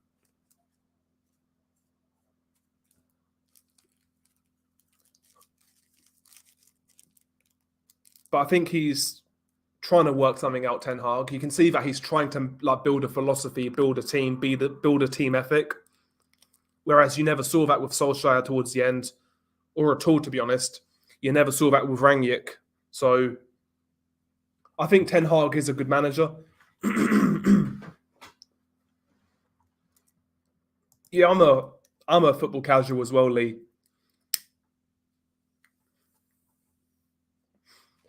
I will try and get interested in the World Cup, but it just doesn't feel right. It doesn't feel right being in winter. It's so weird, man. So weird. Because when I was a kid, yeah, when a World Cup was on, I would literally watch every single game. I kid you not, every single game, even some shit game like North Korea or sorry South Korea versus like Senegal. I would watch every single game.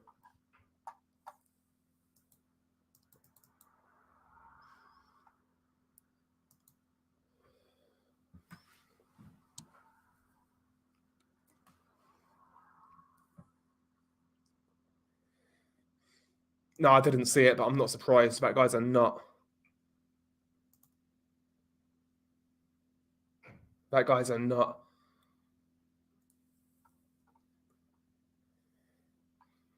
Southpaw, he's going to get himself fucked up at some point. He's going to get himself fucked up majorly.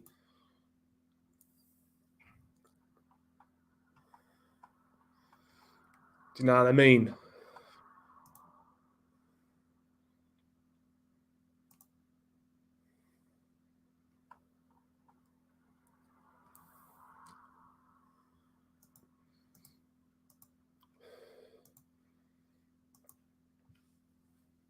I'd argue that we saw it under Ole at times.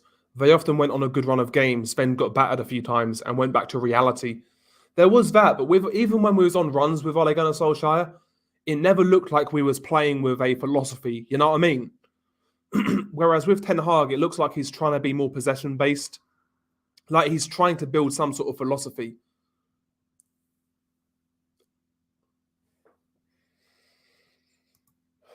I was always a West Ham fan because my dad was a fan of them. I don't really follow closely anymore. I'm the same, really. Like I'm trying to get back into it, but I just can't. I'm not as invested as I used to be.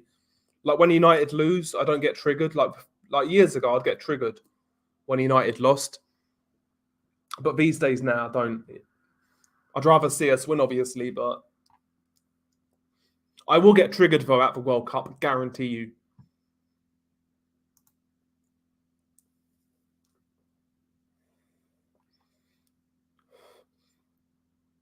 Yeah, there's that as well. There's a lot of like politics has really slipped into football.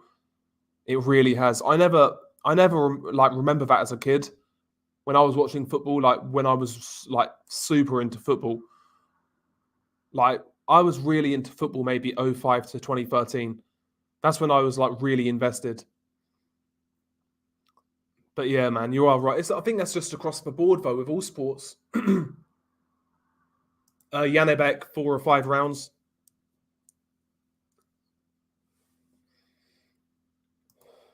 I mean, it is what it is, bro. It is what it is. I mean, I'm past caring at this point. I'll be real with you. Made a video on it at the time. Oh, no way, Cannon. We're not going to do it. Not with Southgate. It's not going to happen. You've got a uni project due tomorrow at 12 a.m. Going to take me fucking ages as well. Haven't even started. Fucking hell, bro. How many like words have you got to do? Is it like an essay?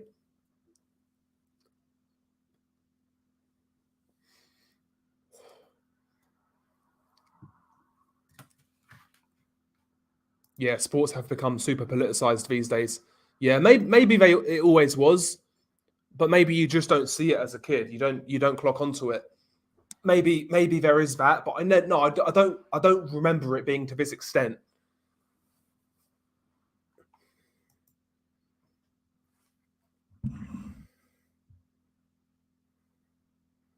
Andrade, not interested in Andrade. Just not interested. That's my thoughts on him. I don't have thoughts on Andrade. Uninspiring is the adjective I'd use.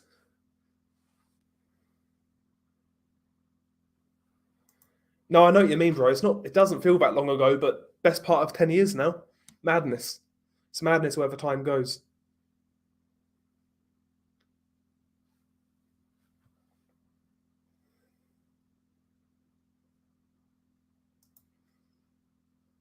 Yeah, I agree. Oh, it's a poster you got to do, so it's more of an art type of deal. Not many words, but it's going to take a good 4 or 5 hours to do. Fucking hell, bro. So if you start now, what, half one?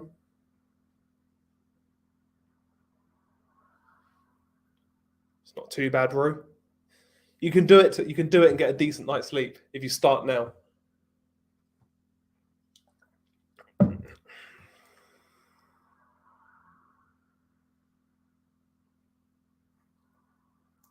Basically, yeah, Heisenberg. I mean, Andrade turned down Zach Parker, Janabek, Jamel Charlo.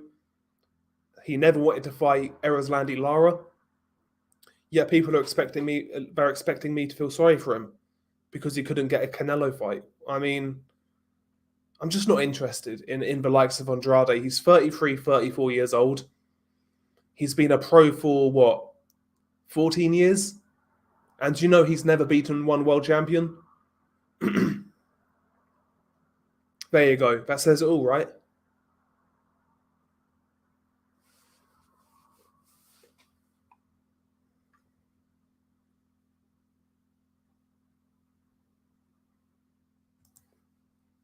Yeah, man. It's bullshit lessons, isn't it? Bullshit tasks that don't prepare you for the real world at all. It's madness. I think I'm falling out of love with boxing. Anybody else feel like that? This year's been rubbish. What other sports are you into? I kind of feel the same. I wouldn't say I'm falling out of love. I still have interest, but I've said for a while this year's been shit, and it's been harder for me to find the motivation to cover it. No doubt about that. In regards to other sports, again, I'm a casual football fan, and I'm also a casual MMA fan. In fact, I've been thinking about doing some MMA videos on my channel just now and again, kind of thing. You know, I don't think Janabek will be as good as Golovkin. Time will tell. Time will tell. Somehow, I don't think so either, to be honest. But time will tell. He's got potential. Yeah, like there was a time when I would watch anything of any significance. I'd watch anything that was out there, you know. But these days, if I miss a fight, it's very rare now. I go back and check it out. Like for example, like the David Morrell fight, for example. And I rate Morrell, but I missed it, and I didn't bother going back and seeing it. Like I used to always go back and check for fights I missed. I don't do it anymore. Especially it's harder as well in the UK because we have to stay up and shit, and watching the fight the next day when you know the result, it's like, nah, fuck that. I'd rather not.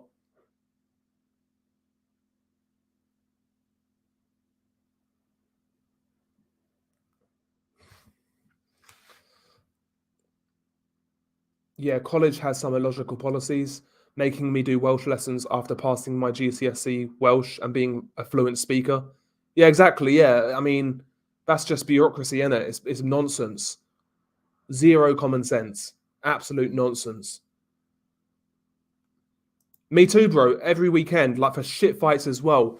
Like I stayed up, for example, for Bermain Stavern versus Trevor Bryan. That's how much of a degenerate I was when it come to boxing.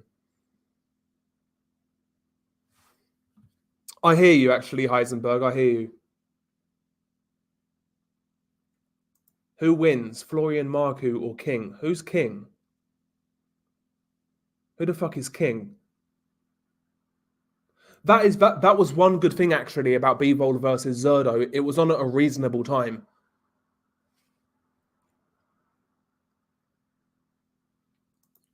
It was on at a reasonable time.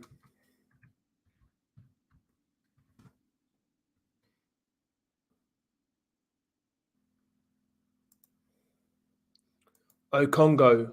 I'm not sure, man. Could go either way. Stayed up for Roy Jones versus Bobby Gunn. Fucking hell. See, I thought my one was bad. That's bad. That's bad, man. But I've stayed up for some absolute shite in my times. Absolute shite. Like there was at one point in time, if I wasn't going out on a night out and there was boxing on, I'd stay up every single time, every single weekend. I just can't do it anymore. I really can't do it anymore. You know, it's like Ian Beale said, I got nothing left. Can't do it anymore. You stayed up for Tyson versus Jones. I can kind of understand that, especially if you was if you was from that generation. Yeah, Jerry for King Lawler. Oh, Jake versus Anderson Silva. Jesus, Jesus Christ. Yeah, I couldn't do that, man. I couldn't do it. I was staying up for all sorts of shit fights. Although sometimes it pays off. Sometimes you get like a great fight. You know when you get even like when you like as a UK fan, you stay up till silly o'clock, and you see a great fight, like an amazing fight, and even though it's like 5 a.m., you struggle to sleep because you're so hyped. Like Fury versus Wilder 3 was like that for me because I stayed up for that fight. It was actually around a mate's house. We all stayed up for it, and I just couldn't sleep after that. I was so hyped up. Broner versus Maidana was another one. Like I stayed up for that fight, and like I just couldn't sleep. I was so fucking excited after it, like so pumped up, because the adrenaline is just going crazy, isn't it? Crazy.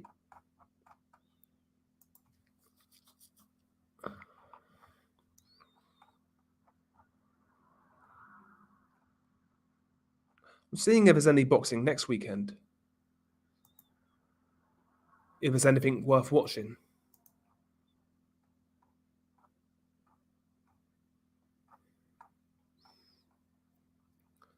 I think what's his name has to be fighting soon. Naoya Inoue. He must be fighting Paul Butler soon.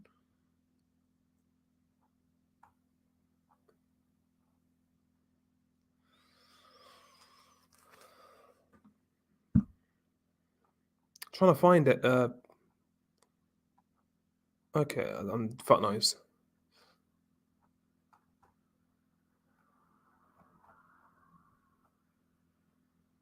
I don't know. When's this Paul Butler fight happening? So I thought that was soon. Paul Butler. I'm sure it's in November. Oh no, 13th of December. Okay, so that's a Tuesday.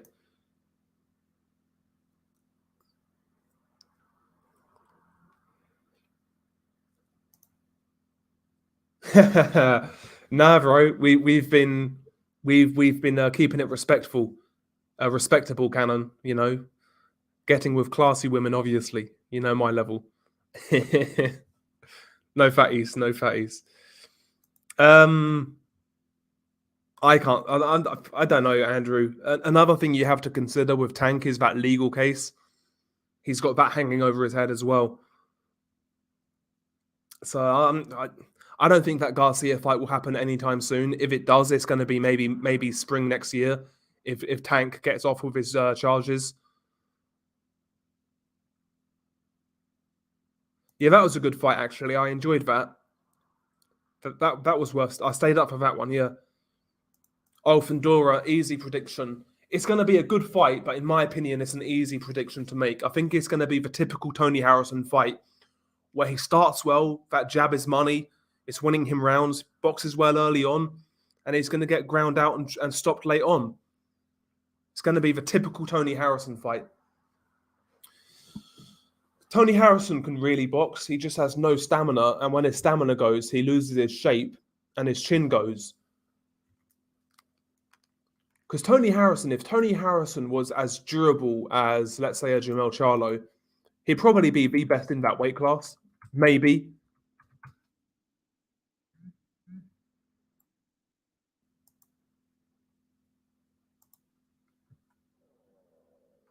Yeah, we're playing right now, and we're 2-all against Aston Villa.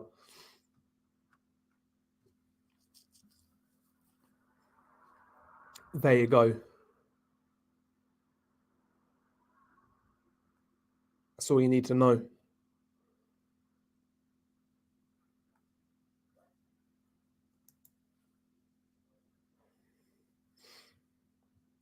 Yeah, he's decent. Yeah, he's decent. He was a former light flyweight champion, Larry.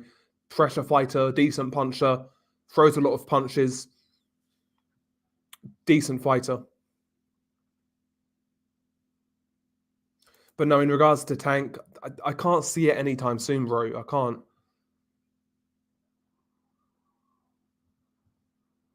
It's mainly Mexicans counterpunch. It's mainly Mexicans in those lighter weight classes. That's why I think the Warrington fight is super interesting coming up against Alberto Lopez.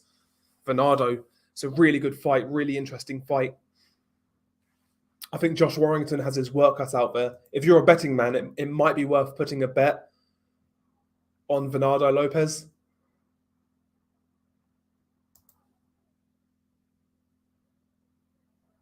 Yeah, I've heard my dad shouting at the TV a few times tonight.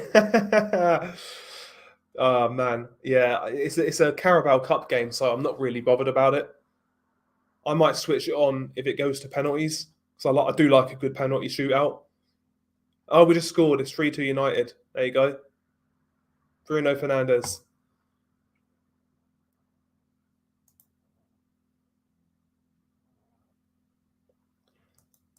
Bruno versus Witherspoon at the old Wembley Stadium. Fucking hell.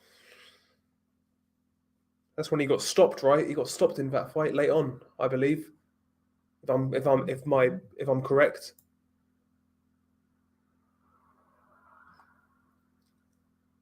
Johnny Nelson. Yeah, I mean, I think it's a hard fight for him. I really do. I really do. It's a good fight though. I mean, I don't think Warrington would have made the same mistake twice. Don't think he would have done it. Because Lopez actually has more reputation than Lara did.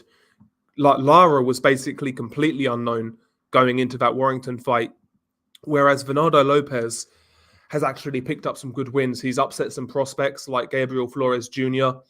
He obviously smashed Isaac Lowe, so people know about Bernardo Lopez. I don't think Warrington's going to take him lightly, personally.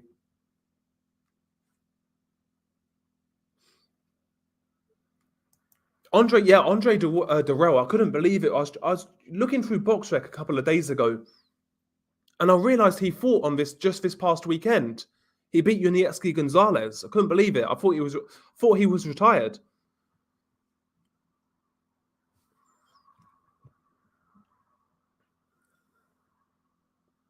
He definitely underestimated Lara first time around. No doubt about it, but I still think in that second fight he'd have got done. But we'll never know. We'll never know ultimately. We'll never know. I think it's telling though. I mean, if my theory is wrong, I'm pretty sure Warrington would have fought him already and avenged that loss. But I think he would have got done again. I really do. I just don't think he could make Lara respect him. And I don't think he could box him for 12 rounds without getting involved in a tear-up, personally. But you never know. You never know. You never know. Now, another thing you have to consider, not only the Lara knockout, but against Kiko, he obviously stopped Kiko in the end, but he broke his jaw in that fight. That's more damage. That's more damage. So in two of his last three fights, he got not badly knocked out, and in another fight, he broke his jaw. That's two of his last three fights. That might have taken a lot out of him, especially going in there with a guy like Lopez who throws a lot of punches, puts his shots together really well, applies that pressure, closes the distance. It's going to be a hard fight for Warrington, win or lose.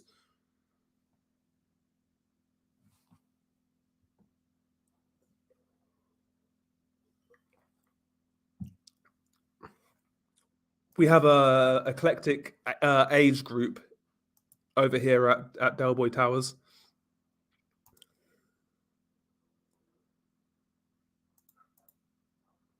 Yeah, Bruno was winning and the stoppages was premature in my opinion, but there was a lot of time left.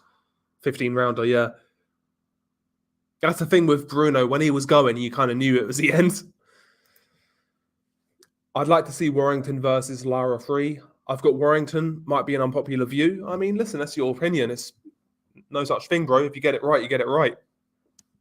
Everyone's entitled to their opinion.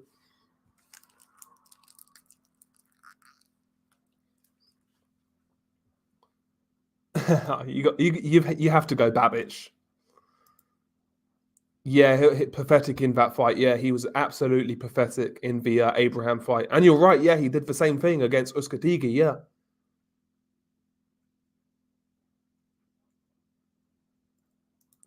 So Reese is 21. I know Nordic's age. Nordic's my age. Durrell's finest moment was exposing Carl Froch and getting robbed, basically. because he beat Carl Froch, in my opinion. He buzzed Carl Froch as well. That's the thing with Andre Durrell. Like, he was too fucking safety first because he could punch a bit, Andre Durrell. Not a massive puncher, but he could sting you. I think he would have been much better if he just stuck to like a boxer puncher style. Because he had the hand speed and the reflexes to make it work. But too much of a pussy at the end of the day. Too much of a pussy.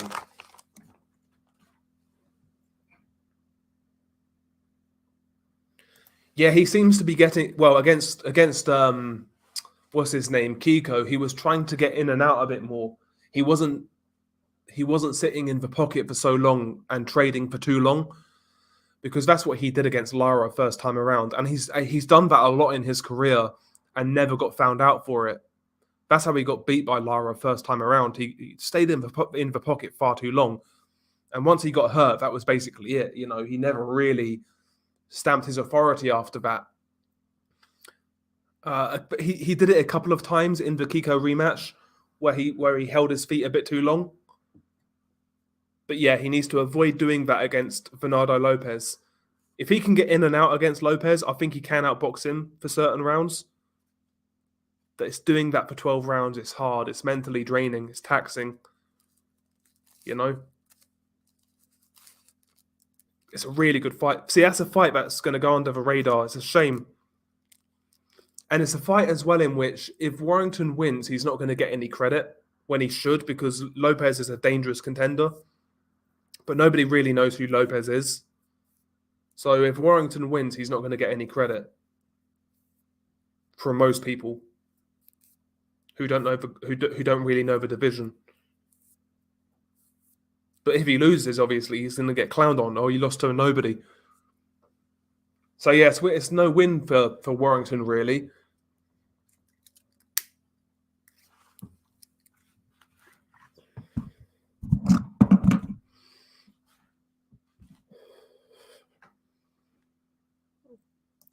Damn. I think I went to Ben versus Eubank one Sunday night at the Birmingham NEC. I used to go to the fights, but not anymore because I have health issues now, unfortunately. Well, hope you get better, Neil, man. I've not been to a fight in a long time, Neil. I've not been to a fight in a long time.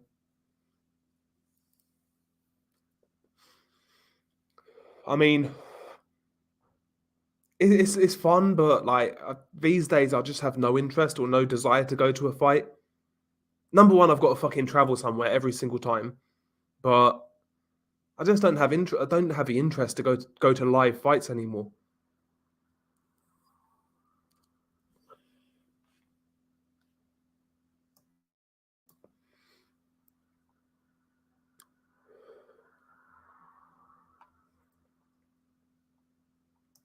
Yeah, Froch was clearly saved by the bell in round 10. Almost went down. Yeah, he was stunned, man. He was stunned. Marco Hook. I felt Hook beat Povetkin personally. I felt he outworked him. That was a great fight, though. Underrated fight. That was a really good fight that year. Marco Hook, though, was super entertaining.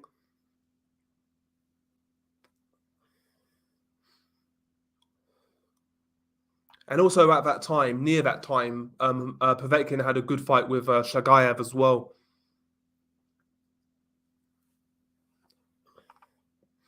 Last one you went to was Galahad, Warrington. That's a shit one to go to. Weirdly, Durrell was the only guy to ever score an official knockdown against Arthur Abraham. It wasn't a real knockdown, though, since Durrell pushed him with his arm first.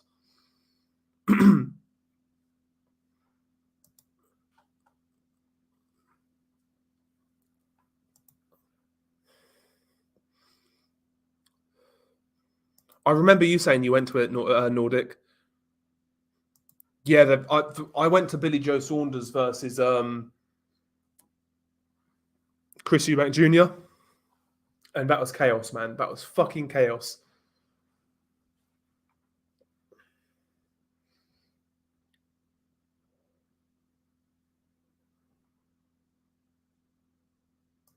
Yeah, that was a good fight. I felt Marco Hook won though, personally.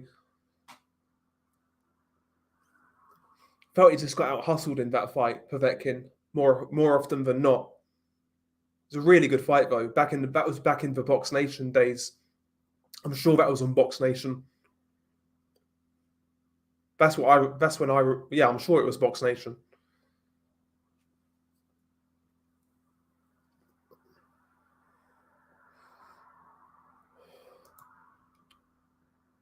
Oh, so you went to Marku Jenkins, fair enough.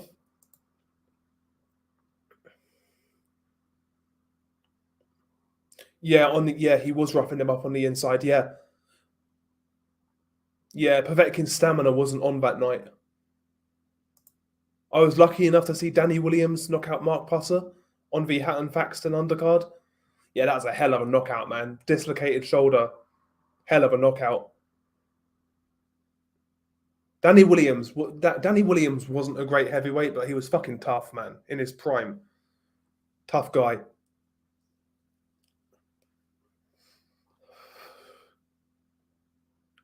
Terry Flanagan Magdaleno. There were several fights in the crowd.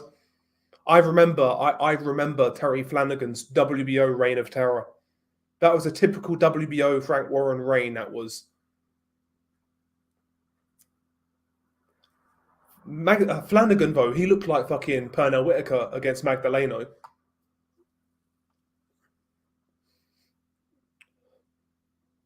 Where's he fucking? What is he retired now? Terry Flanagan.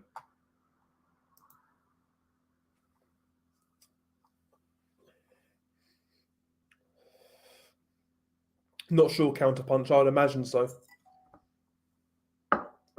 I signed up for it, by the way, and I got access to it, but fucking by the time I read my emails, the beta was closed, and I'm not sure whether my PC could handle it either. I'll be real with you. Good fight, really good fight. Makhmudov versus Kozabutsky prediction.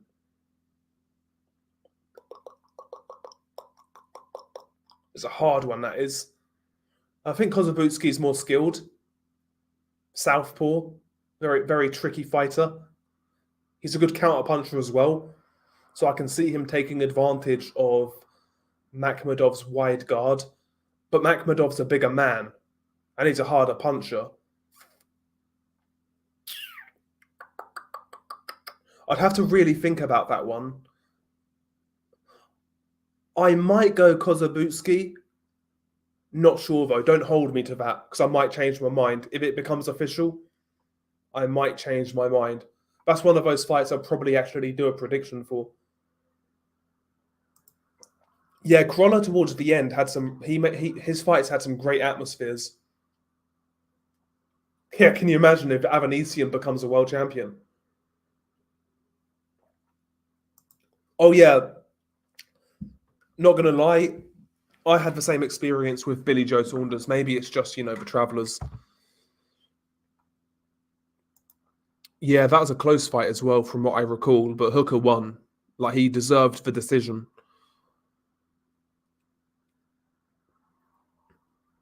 Not sure counterpunch. Not sure, to be honest. Flanagan versus Magdaleno was originally supposed to be Saunders versus Lee as the co-main event. That's why we originally brought the tickets. Yeah.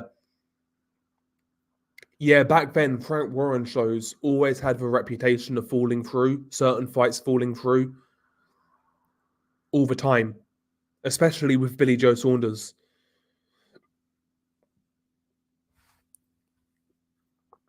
But I'm not sure who the best boxer is in the UFC. It's 4-2 Man United, by the way. Scott McTominay scored. Fuck me. Jesus Christ.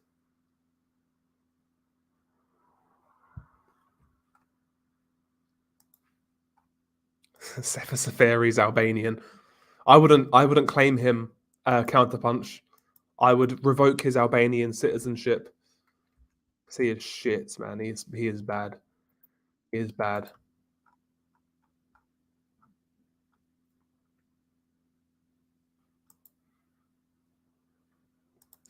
I'd say Stevenson on points, Toby, but I think I think Isaac could give him a hard fight, and I think it's interesting. But I'd say Shakur on points, safe bet. One thing I will say though, like I was saying about this earlier, Shakur's not fought a guy like Cruz before, a hard-hitting pressure fighter. Because Oscar Valdez isn't really a pressure fighter; he's more of a front foot counter puncher, I would say. Whereas Isaac Cruz is a pure, all-out, aggressive pressure fighter. Fights out of that crouch. He explodes with that power.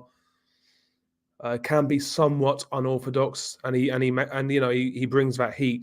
We've not seen Shakur fight that sort of guy, and it'll be interesting to see if Isaac can disrupt that rhythm of Shakur Stevenson.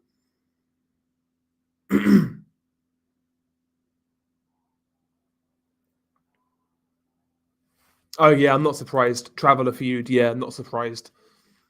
Not surprised.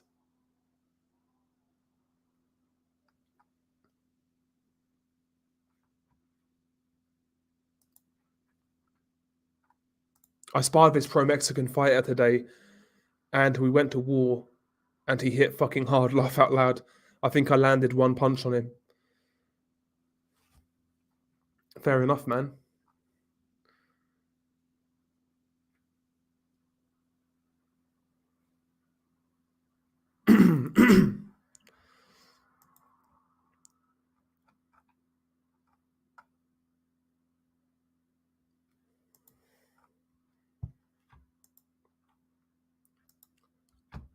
One second, guys.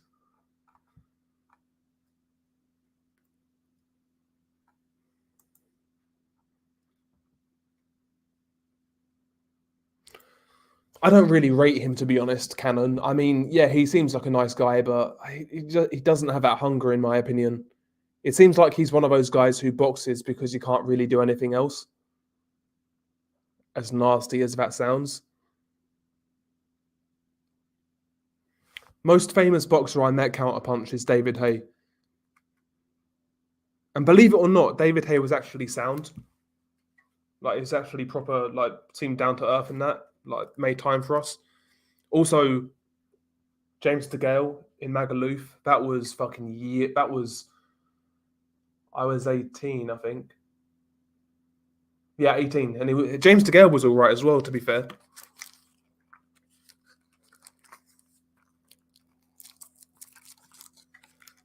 But yeah, James DeGale was fine. It was after the Groves. Yeah, I think it would have been 2012. 2013. 2012, I think.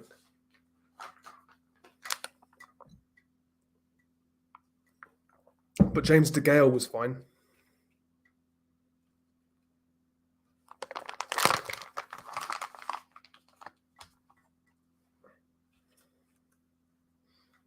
Yeah, against Kevin Johnson, Fury was actually throwing much better straight punches, if I remember correctly. And he was switching orthodox southpaw. That was definitely the most that was the most impressed I was with Fury up until that point.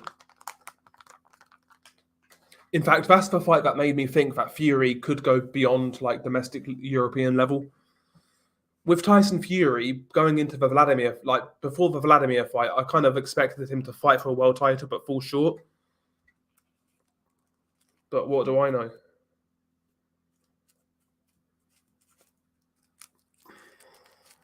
What do I know?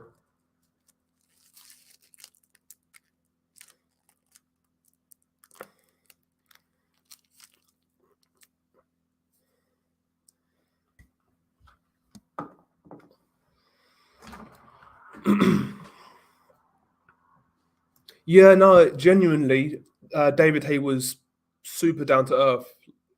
Because I was kind of surprised as well.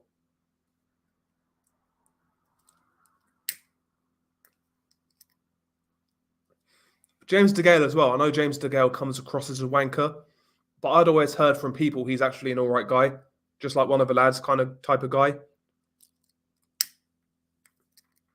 So James DeGale being all right didn't really surprise me. But yeah, David Haye being fine was a bit of a shock, yeah. My mate met Ricky Hatton. It was like some fucking meet and greet bullshit. And he reckoned Ricky Hatton was a wanker.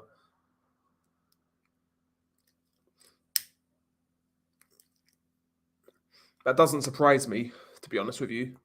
But I get people, people can have some off days, but David Hay was well after he Vito, way after. I think it was after the second Bellew fight. When was the second Bellew fight? No, I think it was after. I think it was after he had those. I think it was 2016. I think it was after the comeback fights against like Arnold Jurjai and Mark Demori.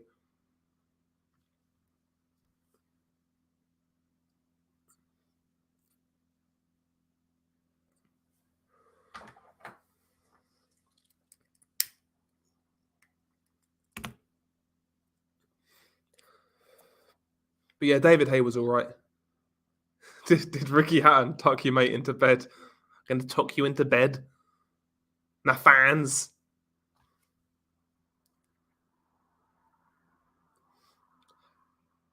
But apart from that, I've only really met like lower level boxers, and that was all cool as well. To be fair, I kind of met Deontay Wilder. That was on the Amir Khan, Julio Diaz card. So he fought, and then he was like mingling amongst the crowd, and he was all right. To be fair, that was before I guess like he kind of got big headed.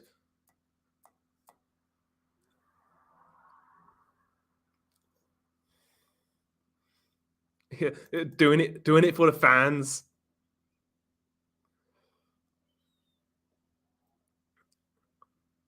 My mate trains with Ricky Hatton. Sometimes he gets along with him, but I don't like him personally. Comes across as an attention-seeking arsehole. Yeah, I'm not a particularly big fan of Ricky Hatton. I wasn't really a big fan of him though when he was fighting. Even as a kid, just something I just didn't gravitate towards him. So when I was a kid, when I really first started to get into boxing, I liked. So this was like late 2000s. I liked David Hay and Joe Calzaghe. They were my guys from like the domestic scene. Those are the guys who I liked. I like Joe Calzaghe and David Hay. I met Hatton. He was shagging a hooker that trained at my gym. True story. Didn't really say much. Fair play, I guess. Yeah, I agree. No, I agree, Nordic. I agree.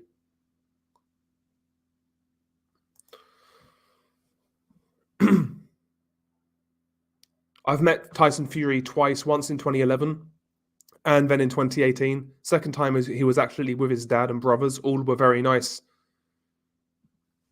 Fair play. Fair play.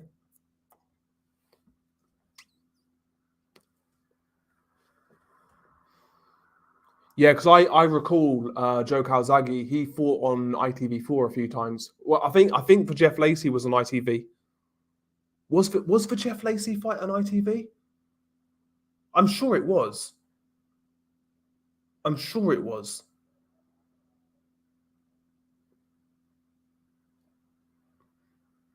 I'm not entirely sure actually, but I think it was.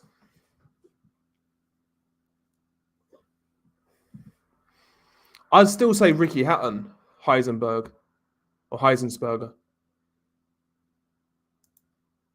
Yeah, Jeff Lacey was ITV. I thought so. Man, those were the days, man, where boxing like was on like terrestrial TV. Because Carl Froch fought on ITV4 against Jean Pascal. Amir Khan's early fights were on ITV4. We actually had quite a lot of boxing back then on regular TV. Whereas these days, you get the occasional Channel 5 card and that's it.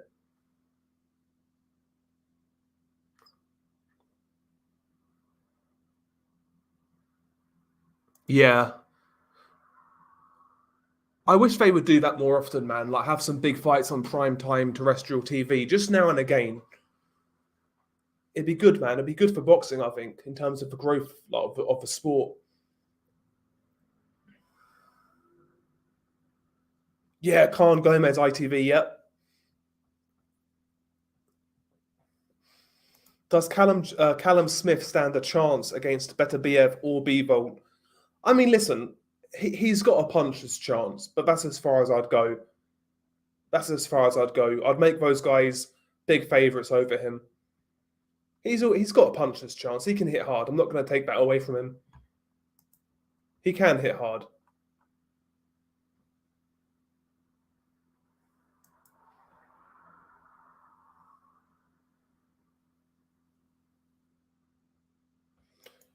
That's how I see it. Bivol on points and Beterbiev by stoppage. I think Beterbiev would have to take, it will take some rounds to do it. I think you might be right. I think you might be right.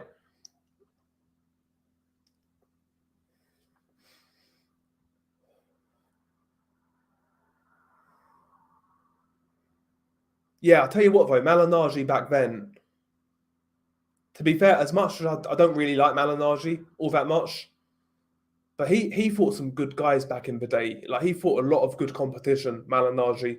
Never really ducked anybody. Well, he couldn't really, Malignaggi, because he was always a B-side guy, but he fought some good fighters. He fucking gave Koto a really good fight.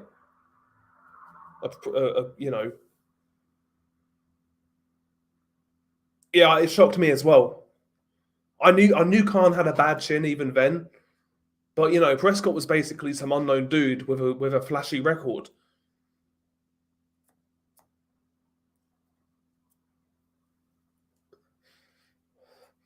I like how, like, after that fight, Bradis Prescott, he changed his nickname to like the Conqueror, something like that. But yeah, I think it was like the Conqueror.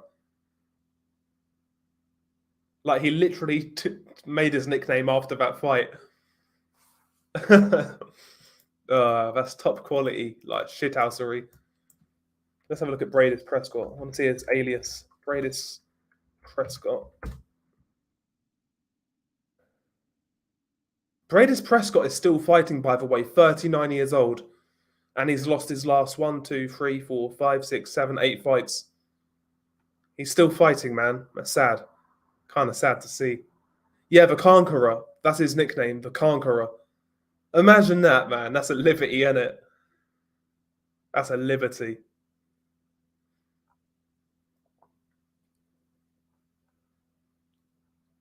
Fucking hell. Fucking hell.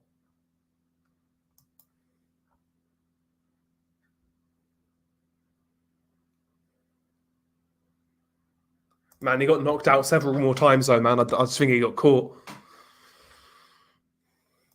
I haven't seen it, I don't think. I might be wrong, though.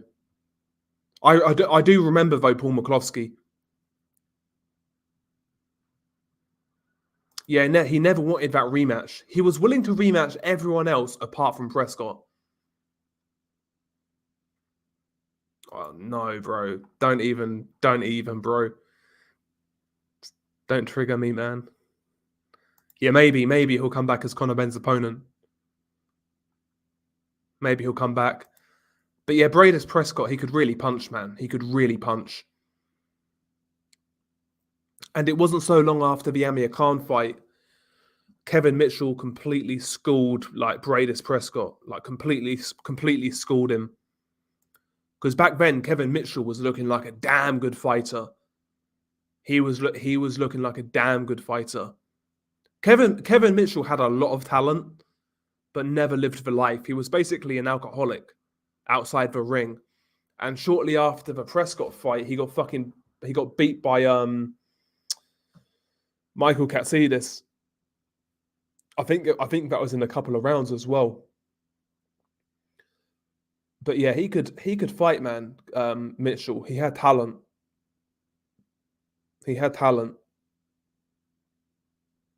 But yeah, he never made the most of it, unfortunately for him. One of those things, though, one of those things.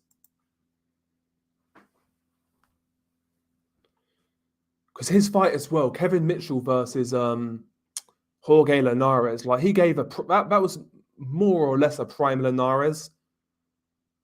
Or well, you could maybe it was, maybe it wasn't. It's hard to say when Linares' prime was, but it was a very good Linares, and he had Linares down. He was winning rounds.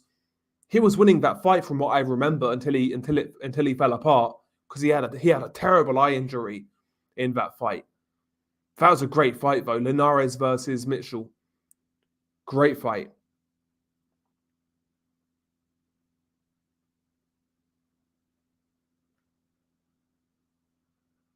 A gust of wind could knock the Skype wanker out. I'd say Mayweather. And I think Mayweather might even knock him out. You'd have earned a lot of money, Albanian boxer. Yeah, Mike. We was talking about Mike McCallum earlier, Neil. Yeah, great boxer.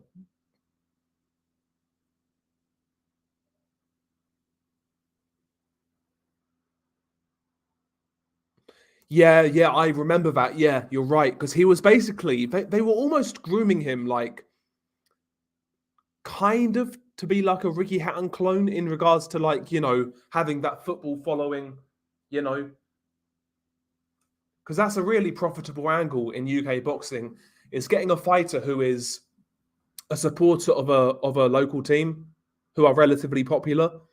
And if they can get into that fan base, with those football fans, they can sell a lot of tickets. You see it with Josh Warrington, like he's in with Leeds United, and that's who most of his fans are. When it comes to selling out arenas, it's basically football fans, not really boxing fans. And that's what they tried to do with Kevin Mitchell and West Ham.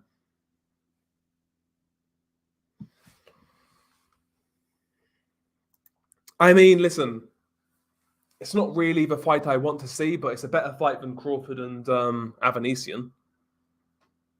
Again, though, it depends what Furman turns up, If Furman can have a good camp, he's not injured, makes the weight okay, and he can fight somewhere near his best, it will be a good fight. I'm surprised, Nordic. I'm surprised not many, like more fighters don't try it. Like if I was a famous Olympian, even if I didn't like football at all, I would say I supported a certain team. Let's say I'm from wherever I'm from, I'd pick the nearest team and say I supported them, and made that clear. I'd be going to press conferences in a football shirt and shit. I guess for me it would be Luton Town.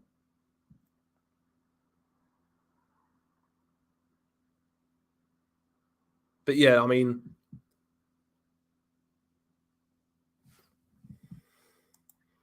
I saw that interview. Yeah, I mean, I was saying earlier, Cannon, Eubank Senior. I mean, he's always putting on a performance, but that looks a little bit. He looked unhinged in that interview. Not even just with his mannerisms, but just how he looked. It's hard to explain, but he looked unhinged. To be honest. Yeah, Luton is shit. Luton is shit. Yeah. Yeah. Ooh, up the right, yeah. That'll set the cat amongst the pigeons, man. Fucking hell. Jesus. But yeah, I think that's a good shout though for boxers from the UK. If from a local area that has a relatively well supported football team, just say you support them. Like I say, I support United, Man United, but if I was a boxer, I'd say I support Luton Town. I'd say I supported Luton Town because they do have they're not a big club, but they have a pretty loyal fan base. Yeah. But I don't think it works. Like if you're from wherever, let's say you're from fucking Surrey and you support Liverpool, I don't think it's going to work then. I think it only works when you're local. So like Josh Warrington is from Leeds. Kevin Mitchell is from near West Ham. etc., etc. Ricky Hatton was from Manchester. So I couldn't say I support Man United. It wouldn't work for me. I'd have to say Luton Town because they know I'm from the area, blah, blah, blah.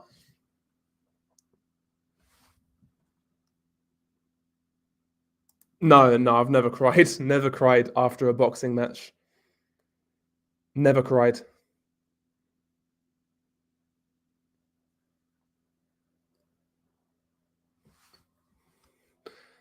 Yeah, he was fighting for the fans. Me fans. Doing it for me fans.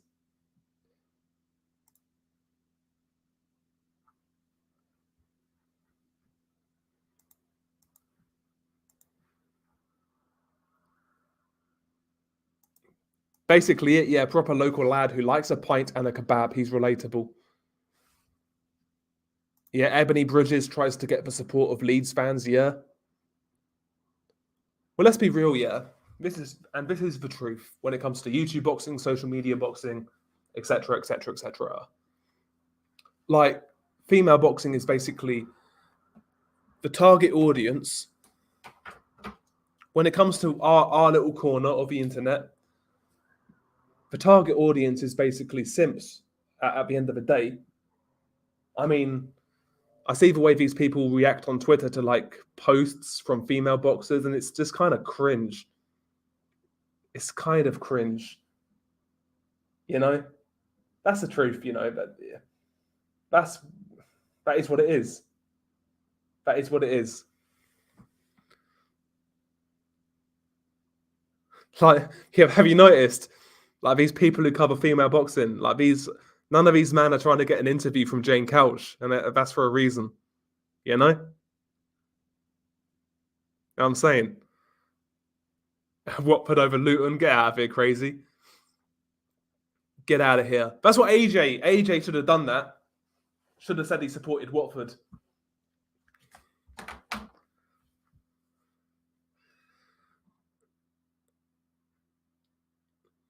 Yeah, it's cringe, bro. But that is basically the target audience for like female boxing among like social media. That's the truth, man. That is the truth.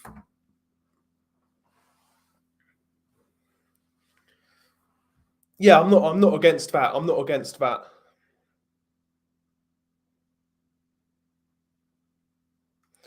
Fake as fuck, Heisenberg. I keep on saying Heisenberg.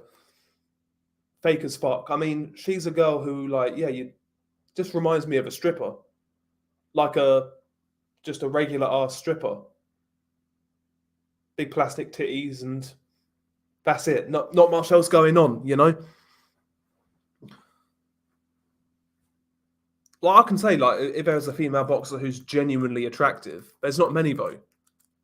The only one I can think of is the other Australian,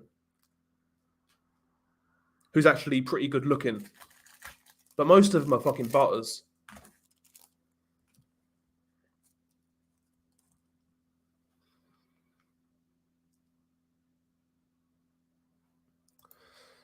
Yeah, she tried to basically do what IFL are doing. I do remember that Nordic, like 2010, 2011 time. Because I'm sure she used to get loads of interviews with Tyson Fury.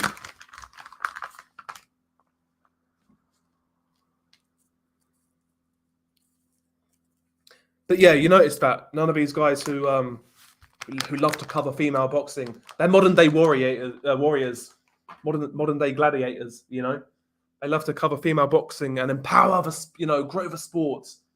None of these man, none of these man want to talk to Jane Couch, and we know why. Let's just be honest here. Let's just be honest. You know, let's just be honest.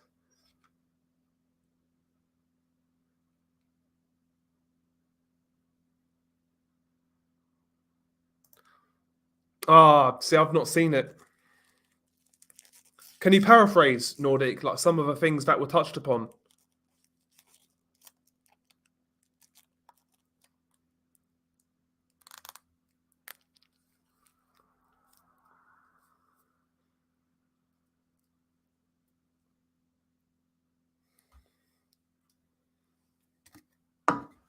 But yeah, that's one bad thing about the Zone is like every single time I watch the Zone card, without fail, there's always a female fight.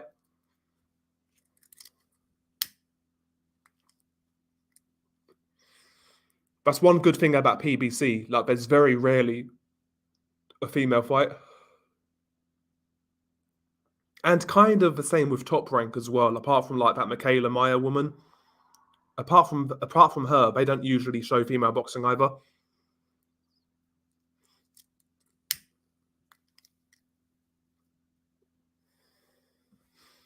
The reality is, it's never going to be a big seller. Female boxing, it's never going to cross over. There'll be the odd fight where some casuals will get interested, like the Shields Marshall fight. But for the whole, it's a completely forced product that most people wouldn't care if it was never aired again. That's a reality.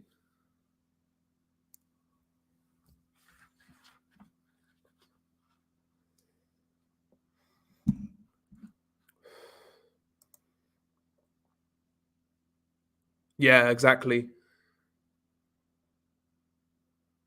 She was strangely the only interviewer who ever called out Ward for his cheating, corruption, and BS. Yeah, and it wasn't that long ago, Heisensberg, to where Eddie Hearn was saying he wasn't interested in female boxing. It wasn't that long ago. Same with Frank Warren, though. He's done the same thing, not to the extent that Eddie Hearn has. Okay, so if I was ever handed a victory that I didn't earn and deserve, I wouldn't be happy about it. I would speak out about it. That's the kind of person that I am. Oh, God.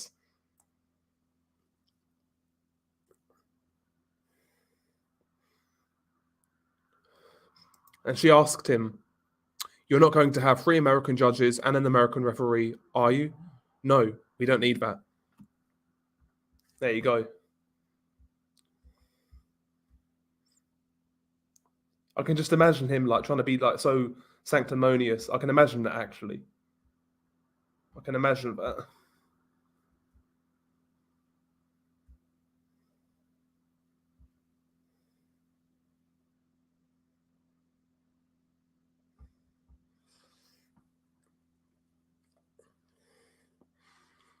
He did, yeah, he did.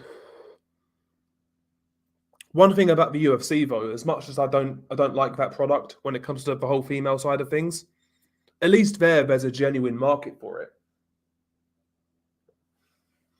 Whatever you think the reason behind that is, I don't know. But there seems to be a genuine market for it. Whereas the whole boxing thing just seems forced. It seems so forced. It literally seems like quota fillers. That's what it feels like to me, at least. Like every single time, when 9 times out of 10, when one of those fights comes on the card, you can hear that, like you can almost hear the atmosphere get sucked out of the arena.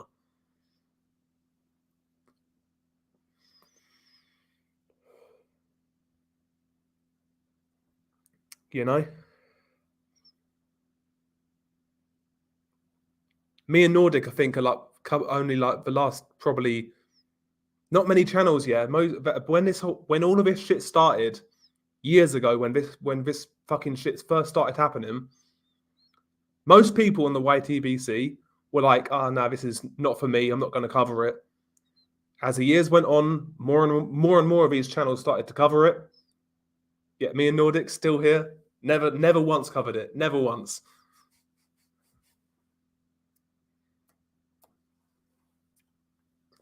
Joe Laws is shit. Yeah, he gives us hope. If we train for a year, we could get a license.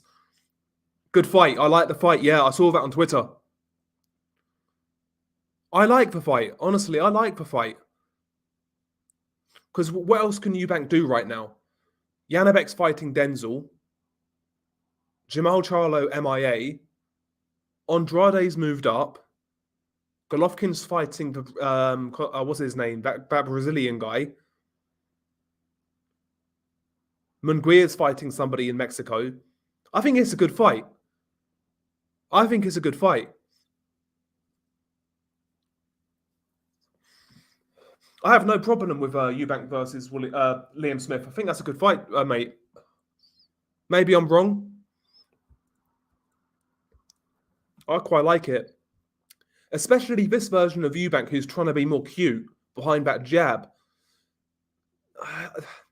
I think that might invite Liam Smith onto him. I think that's a good fight. I think it's a good fight. It's a good fight for both guys right now. I mean, if he were to beat Liam Smith, you could make the argument it would be his best win. Because Abraham was washed, as was James DeGale. You could make an argument that Liam Smith would be his best win.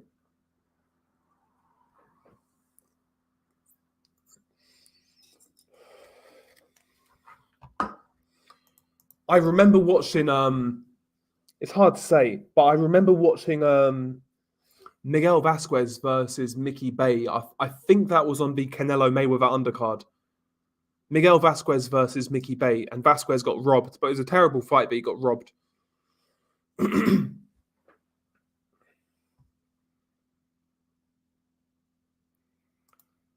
I don't think Ryland Charlton stops Azim, to be honest. I think Azim has talent. Only thing with Adam Azim is he gets by a lot on athletical ability and power. He is athletically gifted, there's no doubt about it, but he needs to brush up on those fundamentals, in my opinion. Yeah, I think he could have got rid of Liam Williams, in my opinion. He was trying to look too cute, and it made the fight closer than it had to be. He was trying to be far too cute, and he looked like an idiot doing it. He could have got rid of Williams. I'm convinced of that. Because that was the worst Liam Williams I'd seen prior to that.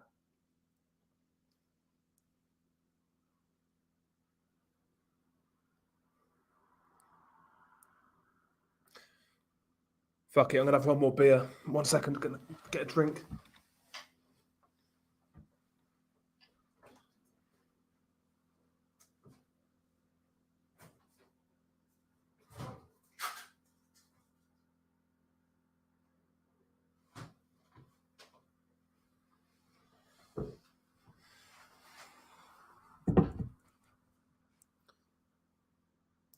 Yeah, the way some people talk about Katie Taylor is nauseating. Breaking barriers, yeah, man. It's like, fucking hell, we get it. I said this a couple of years ago, and I stand by it. It's not going to be that long until you see these publications like Ring Magazine, these sort of people. They will start incorporating mixed pound for pound lists. That's what they'll start to do next. Guarantee you. When that'll be, I don't know, but it's gonna happen relatively soon. You'll start seeing mixed gender pound for pound lists. That's what you'll see soon. Telling you, that's gonna happen.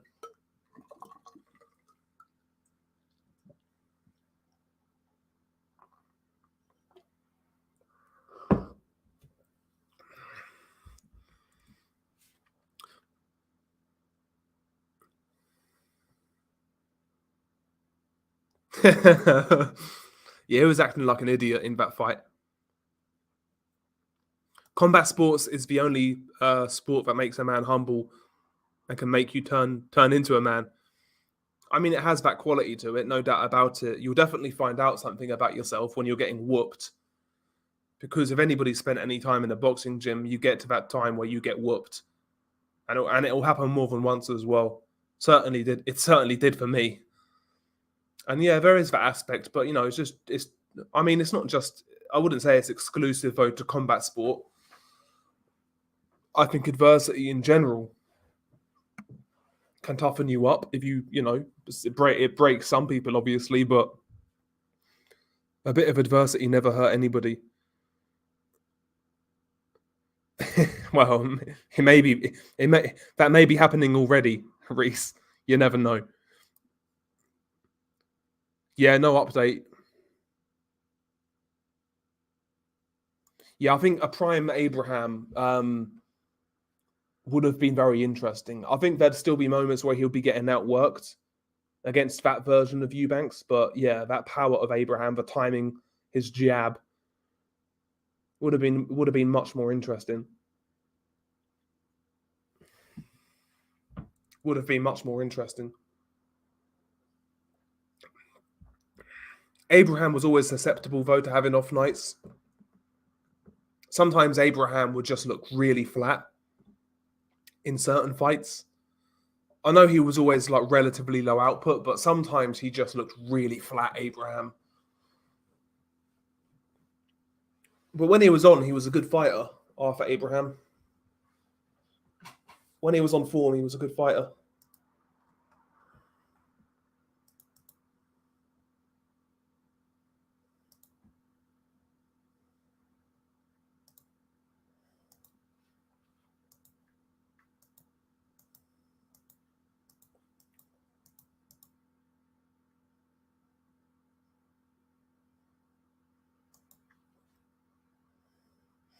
Yeah, he looked awful in that. He literally lost like every round in that fight, more or less.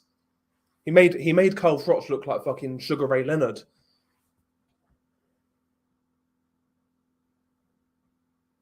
I'd watch it, XMB. I'd watch it.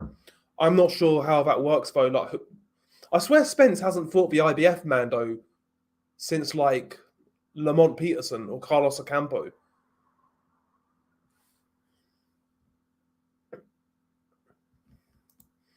Yeah, I mean his art, like his body structure was so weird. Arthur Abraham, like he could get his whole forearms, like would crouch into that guard, and his forearms would literally be protecting his chin and his whole fucking body. Really good guard.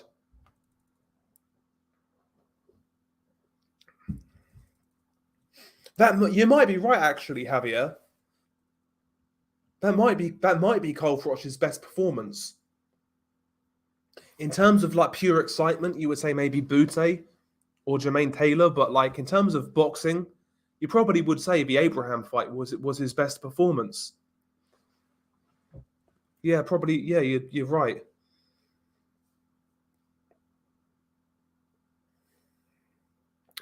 My favourite Froch fight though was the Jermaine Taylor fight.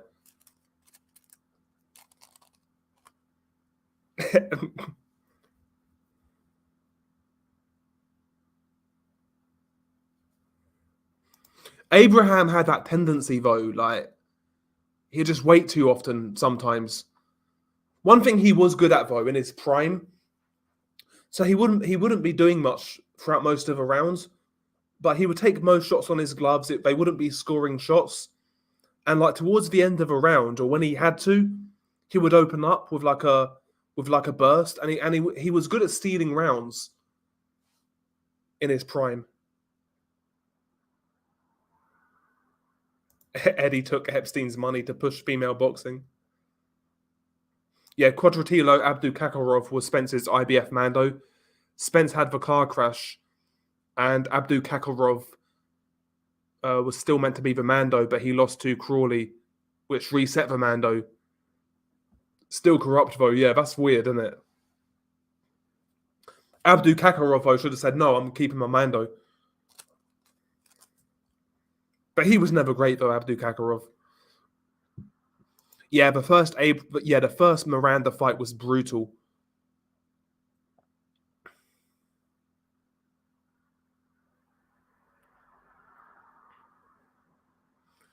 I'll take a look. I've not seen the Abraham Ward fight in best part of 10 years. Probably more than 10 years, to be honest with you.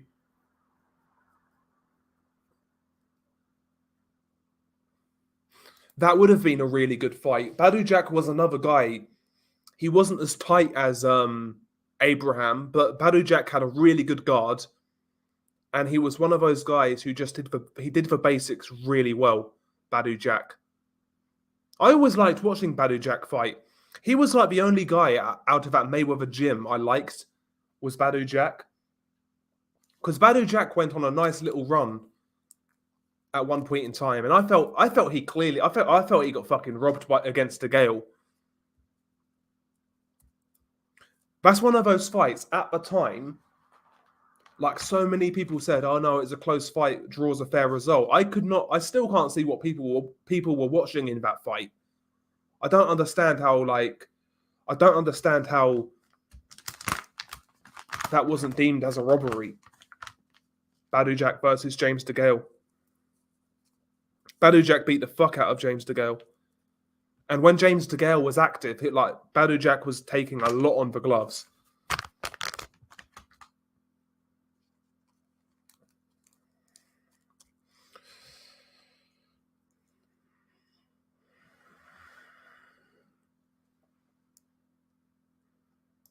Yeah, maybe a style thing, but who knows?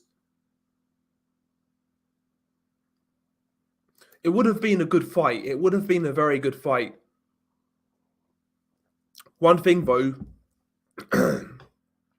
Badou Jack wouldn't have put a dent in Abraham.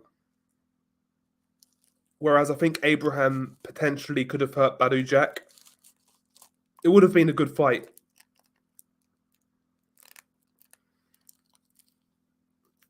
It would have been a good fight.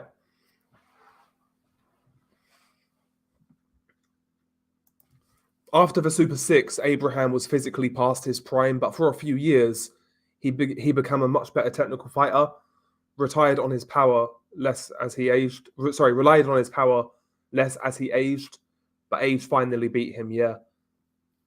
I thought we was going to get one final fight, like Abraham versus Felix Sturm, like when Felix Sturm came back, way past their best, but it never happened.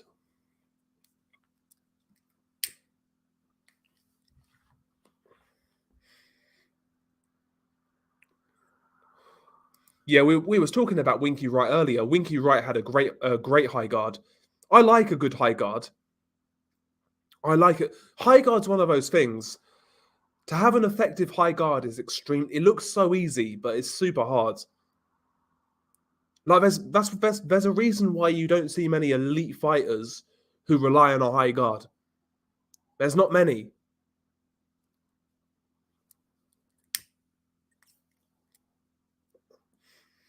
There's not many. Having an elite high guard is very hard. Because you got to be active with the guard for a start, be able to punch off the guard, use that guard as almost a radar kind of thing to know when to throw punches. You can't blind yourself with the guards. It's not an easy skill to master a high guard, but it looks easy, or you think it's basic, but it's really not. It's really not. That's a good question, actually. Who has the best high guard in boxing right now? I can't think of many fighters.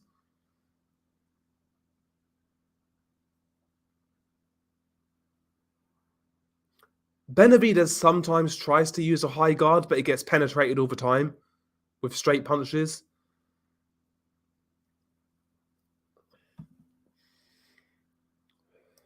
See, people talk about long counts way too much, like Wilder Fury, for example. Like, it's not 10 seconds, it's a 10 count. But Lucien Bute versus Andrade was a long count. Like, Bute got saved in that fight.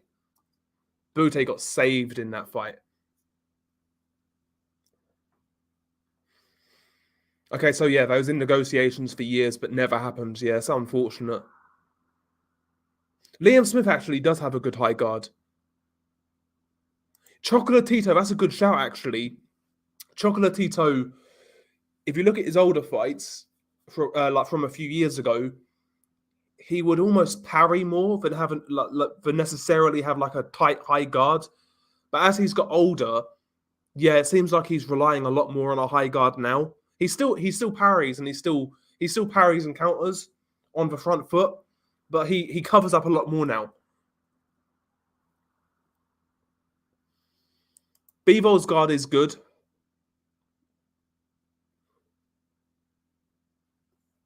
Bivol's guard is good, but he doesn't just rely on that, like he will sometimes have a low lead hand and keep a distance kind of thing. And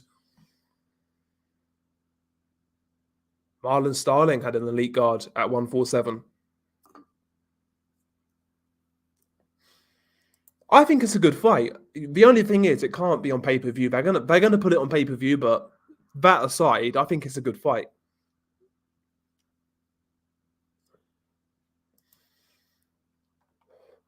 I think it's a good fight.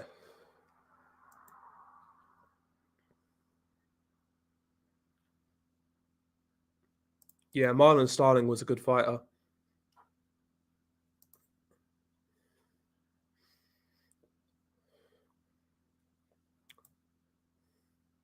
I'll tell you this is going to be a weird one. I'll tell you who had somewhat of an underrated guard. Not Miguel Cotto. Antonio Margarito. Now it sounds really weird. Go back and watch that first Margarito fight. Look at Margarito's guard in the first Cotto fight. Sorry, like he was using the guard to parry. Like he got caught a lot. Don't get me wrong, but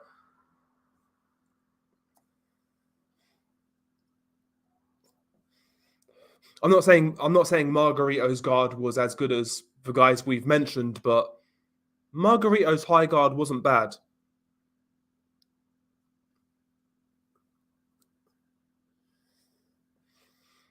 Wasn't bad.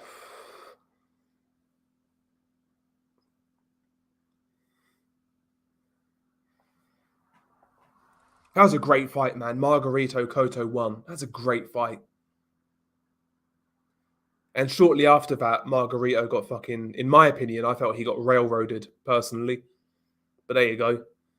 I keep on meaning to make a video on the whole Margarito case, like an alternative opinion, alternative view, because we know what the narrative is. Oh, he had bricks in his gloves, even though he never did. Oh, there's a big plaster block in his gloves. No, there wasn't. You can literally see the bit of gauze or bit of cloth that was quote unquote contaminated with traces of certain elements that could be in plaster of Paris.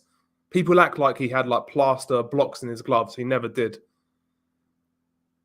It was trace contamination. If he actually had plaster blocks in his gloves, Margarito would have been sent to prison. That's why he never got suspended.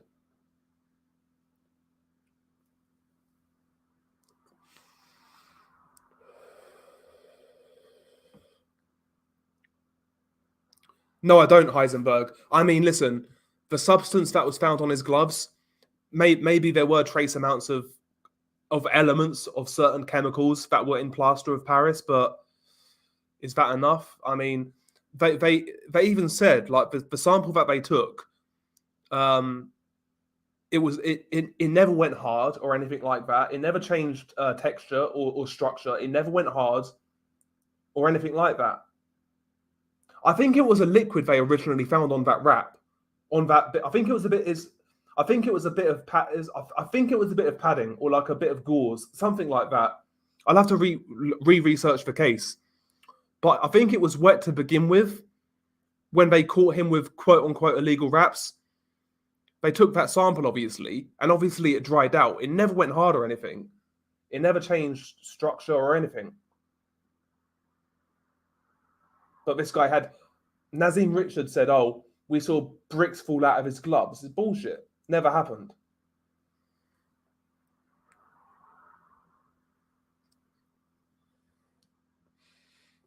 But it's been years. It's been years since I've actually looked into that case, so I'm not like it's not on the top. It's not on the top of my mind, but it's not how like the boxing world kind of painted it out to be. Again, what maybe he was fucking. You know how like if when you put your wraps on, you try and like bed the wraps into your knuckles kind of thing. Maybe he was fucking, I don't know, like leaning against the wall with his fist on the wall, like trying to push into the wall kind of thing. Who the fuck knows?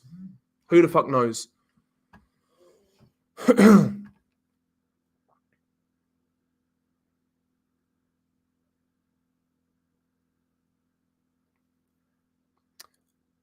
But yeah, I don't think Margarito was there was not, put it this way, there was never no concrete proof that he was wrapping his hands illegally or like fucking loading his gloves.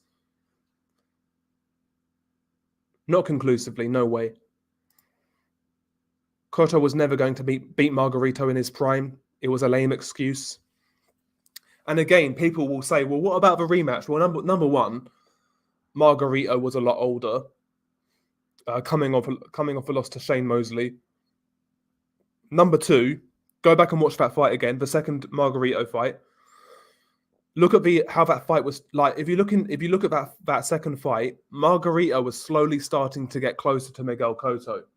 He was starting to land more shots, and then the doctor waves it off because of Margarito's eye. So yeah, the fight was slowly starting to change. Not as much as it did in the first fight, no doubt. Cotto was still fighting quite well. But one big difference between the first fight and the second fight: first fight had 8 ounce, I think it was 8 ounce gloves. Second fight had 10 ounce gloves as well.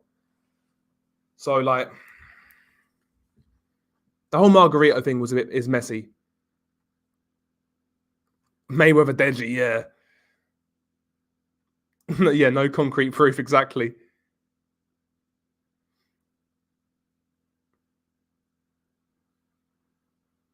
They did, but it was only in what state was it in? It was only like one state. They were never banned. Never banned. No legal recourse. Again, if we believe that Margarito had plaster blocks in his gloves, he would have faced legal problems. No doubt about it. He would have faced some sort of charges. No doubt.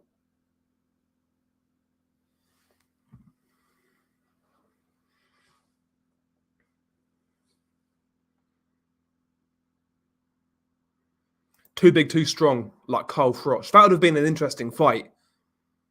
In and around, when did Paul Williams leave welterweight? I guess if they fought, it would have been 07, 08.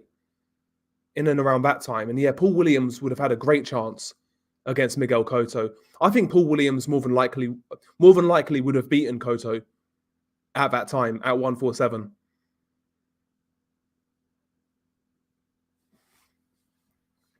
Yeah, the license was suspended pending investigation.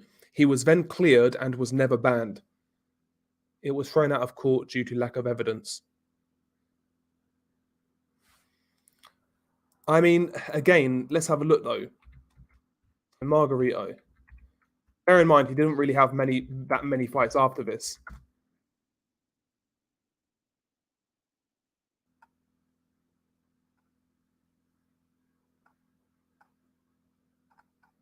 Well, what fight was it?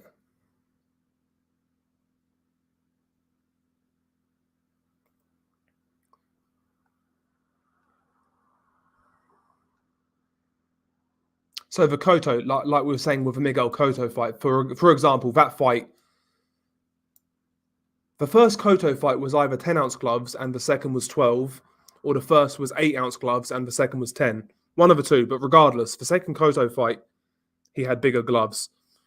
After so he got beat by Mosley after Cotto, got stopped, and after that he campaigned at 154, when naturally his power's not going to be quite as impressive.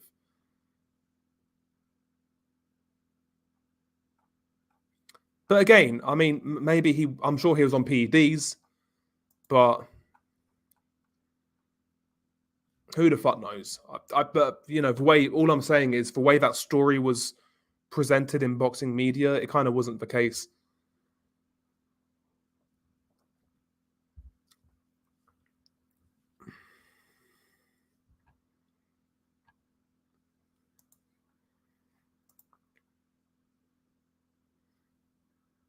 And also, really, when you look at it, after the first Cotto fight, he was basically shot after that anyway.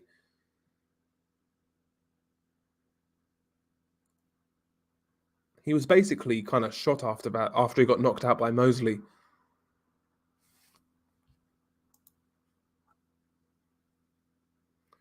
And that's exactly right. Never a one-punch knockout artist. He was a pressure fighter who stopped fighters late. Yeah, and also listen to what Manny Pacquiao said about Margarito. I mean, I think Margarito put Manny Pacquiao in hospital after like one body shot or a couple of body shots.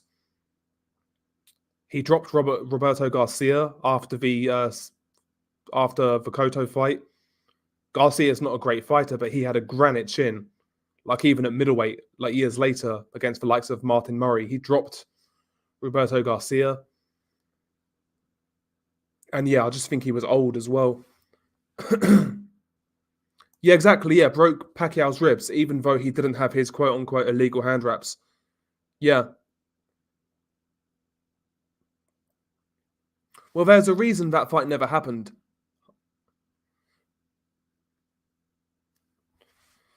Like, for me at least, at that time, it was Paul Williams and Margarito. They were the wild cards for me in regards to a Floyd Mayweather fight.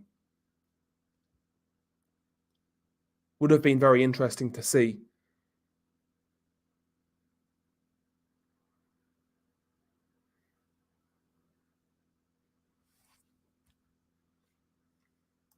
And yeah, there's that as well. His stamina and reflexes were gone, and his motivation and reputation were destroyed.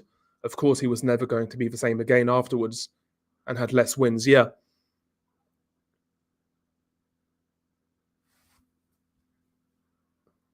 It sounds familiar. I think he might have said that. But again, I mean, who the fuck knows? Who the fuck knows? But there was a really good interview. I forget whose channel it was on. And I think somebody interviewed Margarito's old trainer. And he kind of really revealed a lot of details about what happened, etc. I forget whose channel it was on though. If I find it, I'll put it on the community tab. But it was a really revealing interview.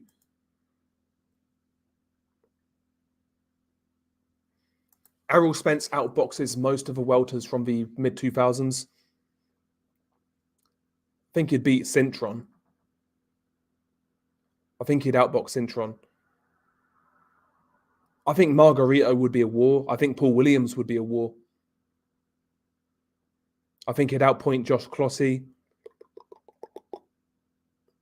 Who else was available at that time?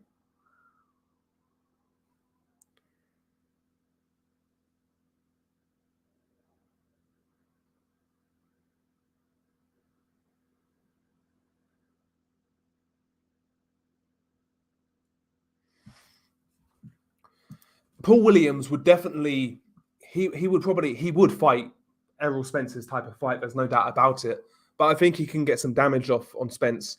I think Spence's tighter work up close more than likely would probably see him through. But it'd be a war in my opinion.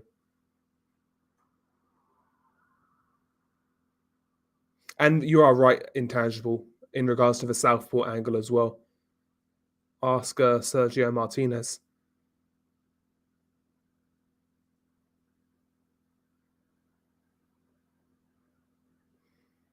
I mean, people, at the end of the day, I mean, people have made their minds up on Margarito. It is what it is, but who the fuck knows, really? But I don't know. I've been meaning to vote. I've been meaning to look back in, like, go back and look into it, but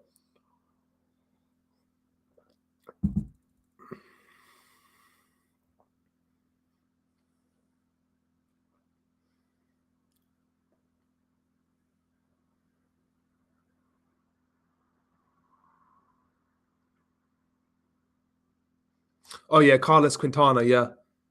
Yeah, because that was a big upset when Quintana beat Williams, and then Williams, I believe, knocked him out in a round in the rematch, something like that.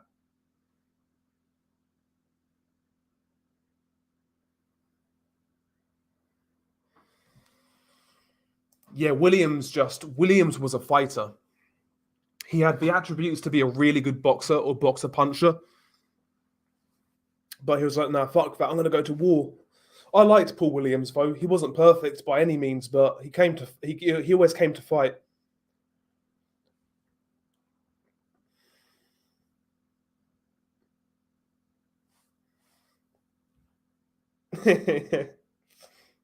uh,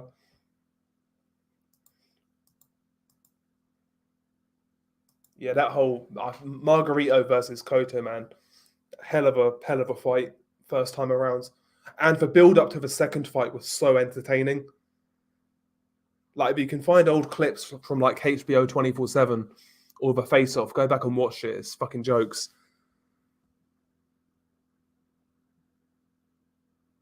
It's hilarious. Like the 24/7. No, I think it's the Face Off actually with Margarito and Koto. When Koto gets his iPad out, it's hilarious, man. It's so funny. Yeah, we talked about Sonny Edwards. Yeah, he's in there with a hard fighter in Alvarado. It's going to be a tough fight. I reckon it's going to be a 116, 112 type of fight for Sonny Edwards. Yeah, the face off with Kuckerman was very good. Like Margarito there, like scowling throughout. Like that guy was a gangster, man, Margarito. My favorite face off though was it's one that nobody talks about. It was Ruslan Provodnikov versus Mike Alvarado. Like, go back and watch that if you can find it. If you can find the full episode, there's like a shortened version. But if you can find the full episode, it's good. Like the way what's his face Provodnikov ended it was like so fucking sick. He was like, he basically ended it by saying, "I'm going to go to church and I'm going to light a candle for Mike." It's like, damn, that's cold, man. That is cold.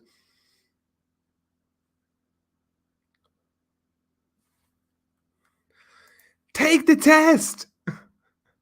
Klitschko Hay was brilliant as well. You know, David Hay is a wannabe. Flashy flash. Yeah, that's so funny, man. That's so funny. You could listen, man. I agree with everything that people said about David Hay, all the criticisms. But I used to love watching David Hay back in the day. He could sell a fight. He could really sell a fight, David Hay. He could really sell a fight. And he made you care. He did make you care, whether you hated him or liked him. He was a character. He could really sell a fight.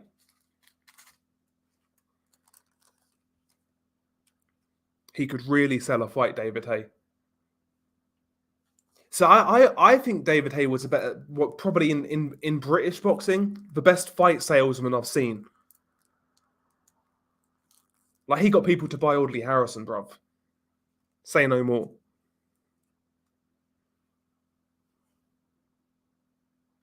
Yeah, it's so funny.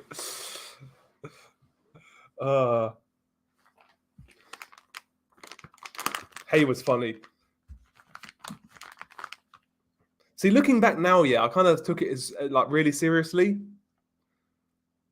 So no, at the time, sorry, I took it really seriously, like the whole Hay Klitschko thing. But in retrospect, when I look back at it, it genuinely like looked that David Hay was just having a laugh, trolling, kind of thing. Like, he just looked like he was trolling. I think he knew he wasn't winning that fight. I mean, again, look at the build up to that fight.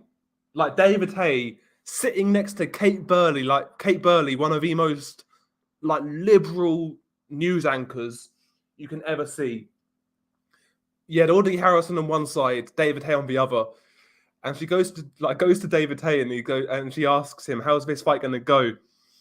And he's like, "Well, this fight's going to be more one-sided than the gang rape," and and she says, "Like, is there any need for that language?"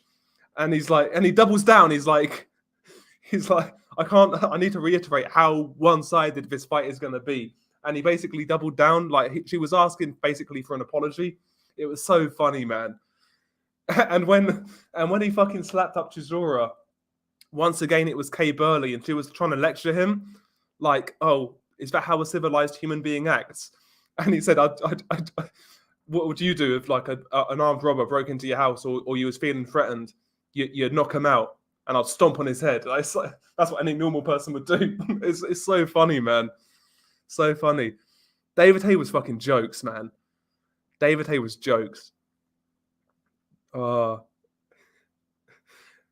Like, he equated the Chisora thing to somebody breaking in your house, and you protecting yourself. It is so funny, man. David Haye was a salesman. Yeah, that was it. I don't condone gang rape. I didn't say I was going to gang rape him. That was it. Yeah, yeah. That's so funny, man. Oh man, Dave. I miss those sort of characters, man. I miss those sort of characters because yeah, he was trying to be edgy, but like it came across like he wasn't trying to be edgy. Does that make sense? Like he wasn't being a tryhard. Like certain guys, you see certain guys trying to be edgy, and it looks like they're trying to be edgy. It's so funny, man.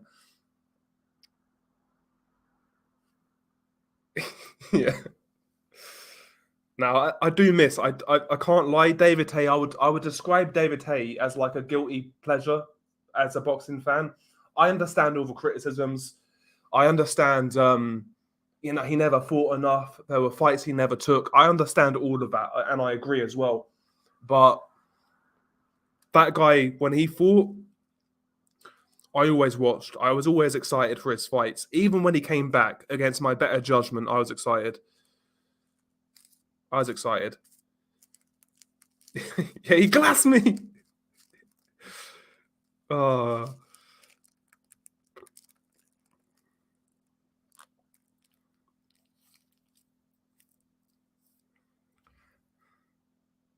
He'd get cancelled now, though. That version of David Haye, like if he said about the gang rape now, like that, if you drop that line now, you're probably going to get cancelled, or you're going to lose sponsors. You're going to get like reprimanded by the British Boxing Board of Control. It's a hell of a line. Yeah, come to the press conference. Don't go in the ambulance with your brother. Oh, yeah, the Bellew build up that had some funny moments. You know when the whole when the press conference when David Haye was getting pelters from the Liverpool fans, and somebody started chatting shit to him, and he goes, "Yeah, your mum." That's all he says. Jokes. Uh,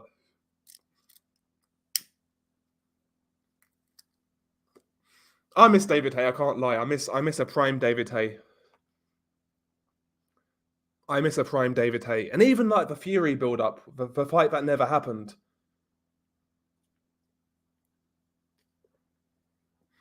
Yeah, yeah, he called the crowd retards as well. Yeah. Oh man,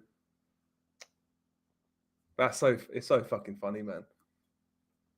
In all seriousness, from a career perspective, I wish David Haye. Um, there was fights at cruiserweight. I wish I saw him take. Like Adamek was one, Steve Cunningham was another, Wolodarczyk, Lebedev. There was a lot of fights there for him. Weirdly enough, I think Steve Cunningham might have been the hardest fight for David Haye at cruiserweight at that time.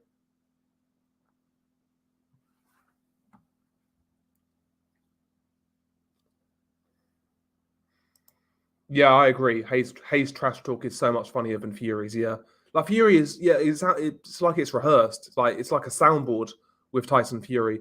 You're a bum dosser, shithouse, all that shit. Yeah, yeah, yeah, yeah.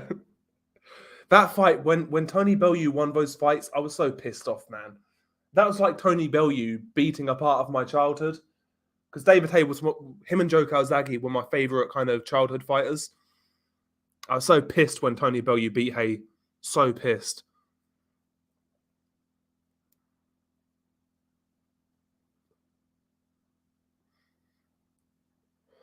Yeah, he was. He was actually like. I mean, the off the cuff rant against David Price on Channel 5.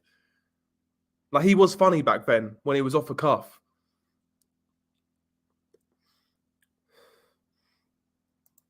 I think he would really struggle with Usyk. I think he would be dangerous for Usyk early on. But after, like, if Haye can't get rid of Usyk in 5 or 6 rounds, I think Haye's going to gas badly. I really do. Gassiev Haye could get knocked out, but I genuinely think he would have a power to maybe knock out Gassiev. Haye at cruiserweight could fucking punch. He could punch. You big stiff idiot. Yeah. Yeah, it pissed me off, man. It pissed me off so much. Yeah, stay humble, yeah.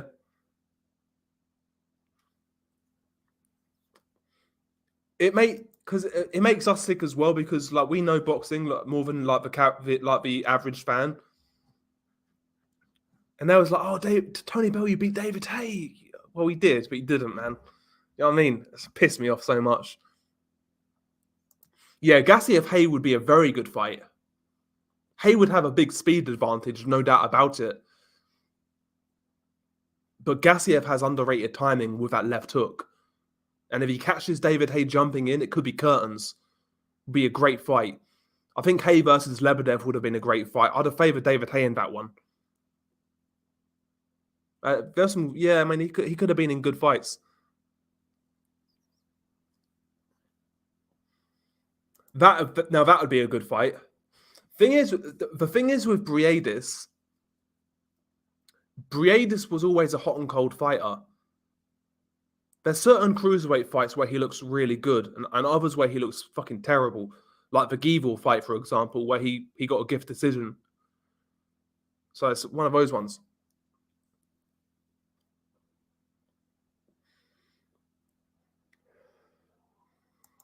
Yeah, it pissed me off as well, man. It pissed me off.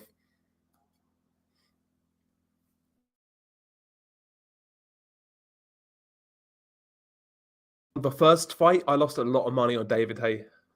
I think I had David Hay like 7 to 9, and I got good odds on it, and I put £100 down. It's not a lot of money, but it was to me then. And when his Achilles went, I was like, fuck.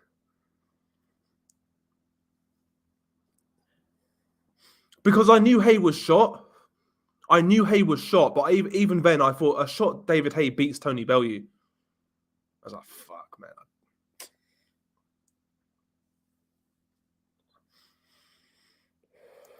He might have, yeah, early on especially. Would have been a really good fight, though. Hay versus Briedis. Really good fight. There's a lot of fights, though, you can, like, hypothetically, cruiserweights. I mean, you can match David Hay up with loads of guys, and he'd win some, lose some, but cruiserweight's been a good division, though, for the last 15 or so years, to be honest. It's been a really good division. I'm hoping to see Jay Opataya back soon as well. I know he got he fucked up his jaw in the Briedis fight, but I want to see Jay Opataya back soon. He is fighting, you know. I saw it on Twitter. I forget who he's fighting, though. Who's he fighting? Oh, fuck. I saw this on Twitter a few days ago. We're at Gassiev.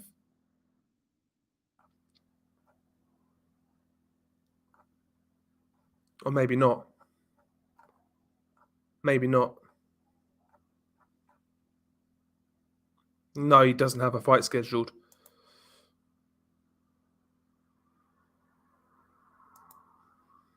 I thought he had a fight scheduled. Oh, Opataya's fighting Masterneck next.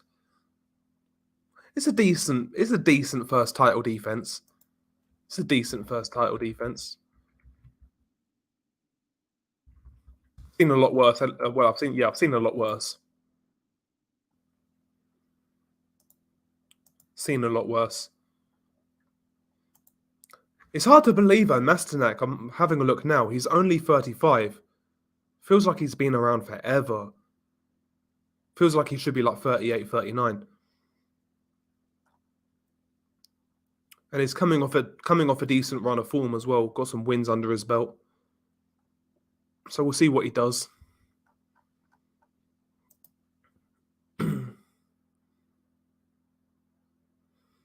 Opataya actually got arrested a few months back. Apparently he was shouting and pissing in his cell, laugh out loud. He took some big shots against Briedis, man. Maybe it was that.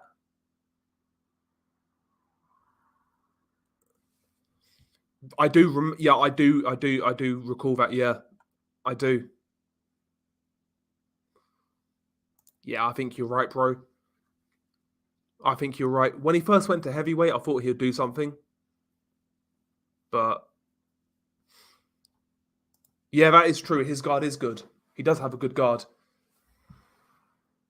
Problem is though with Gassiev, he can hook off the guard, but he doesn't punch off his guard that well. Or punch out of the guard, sorry.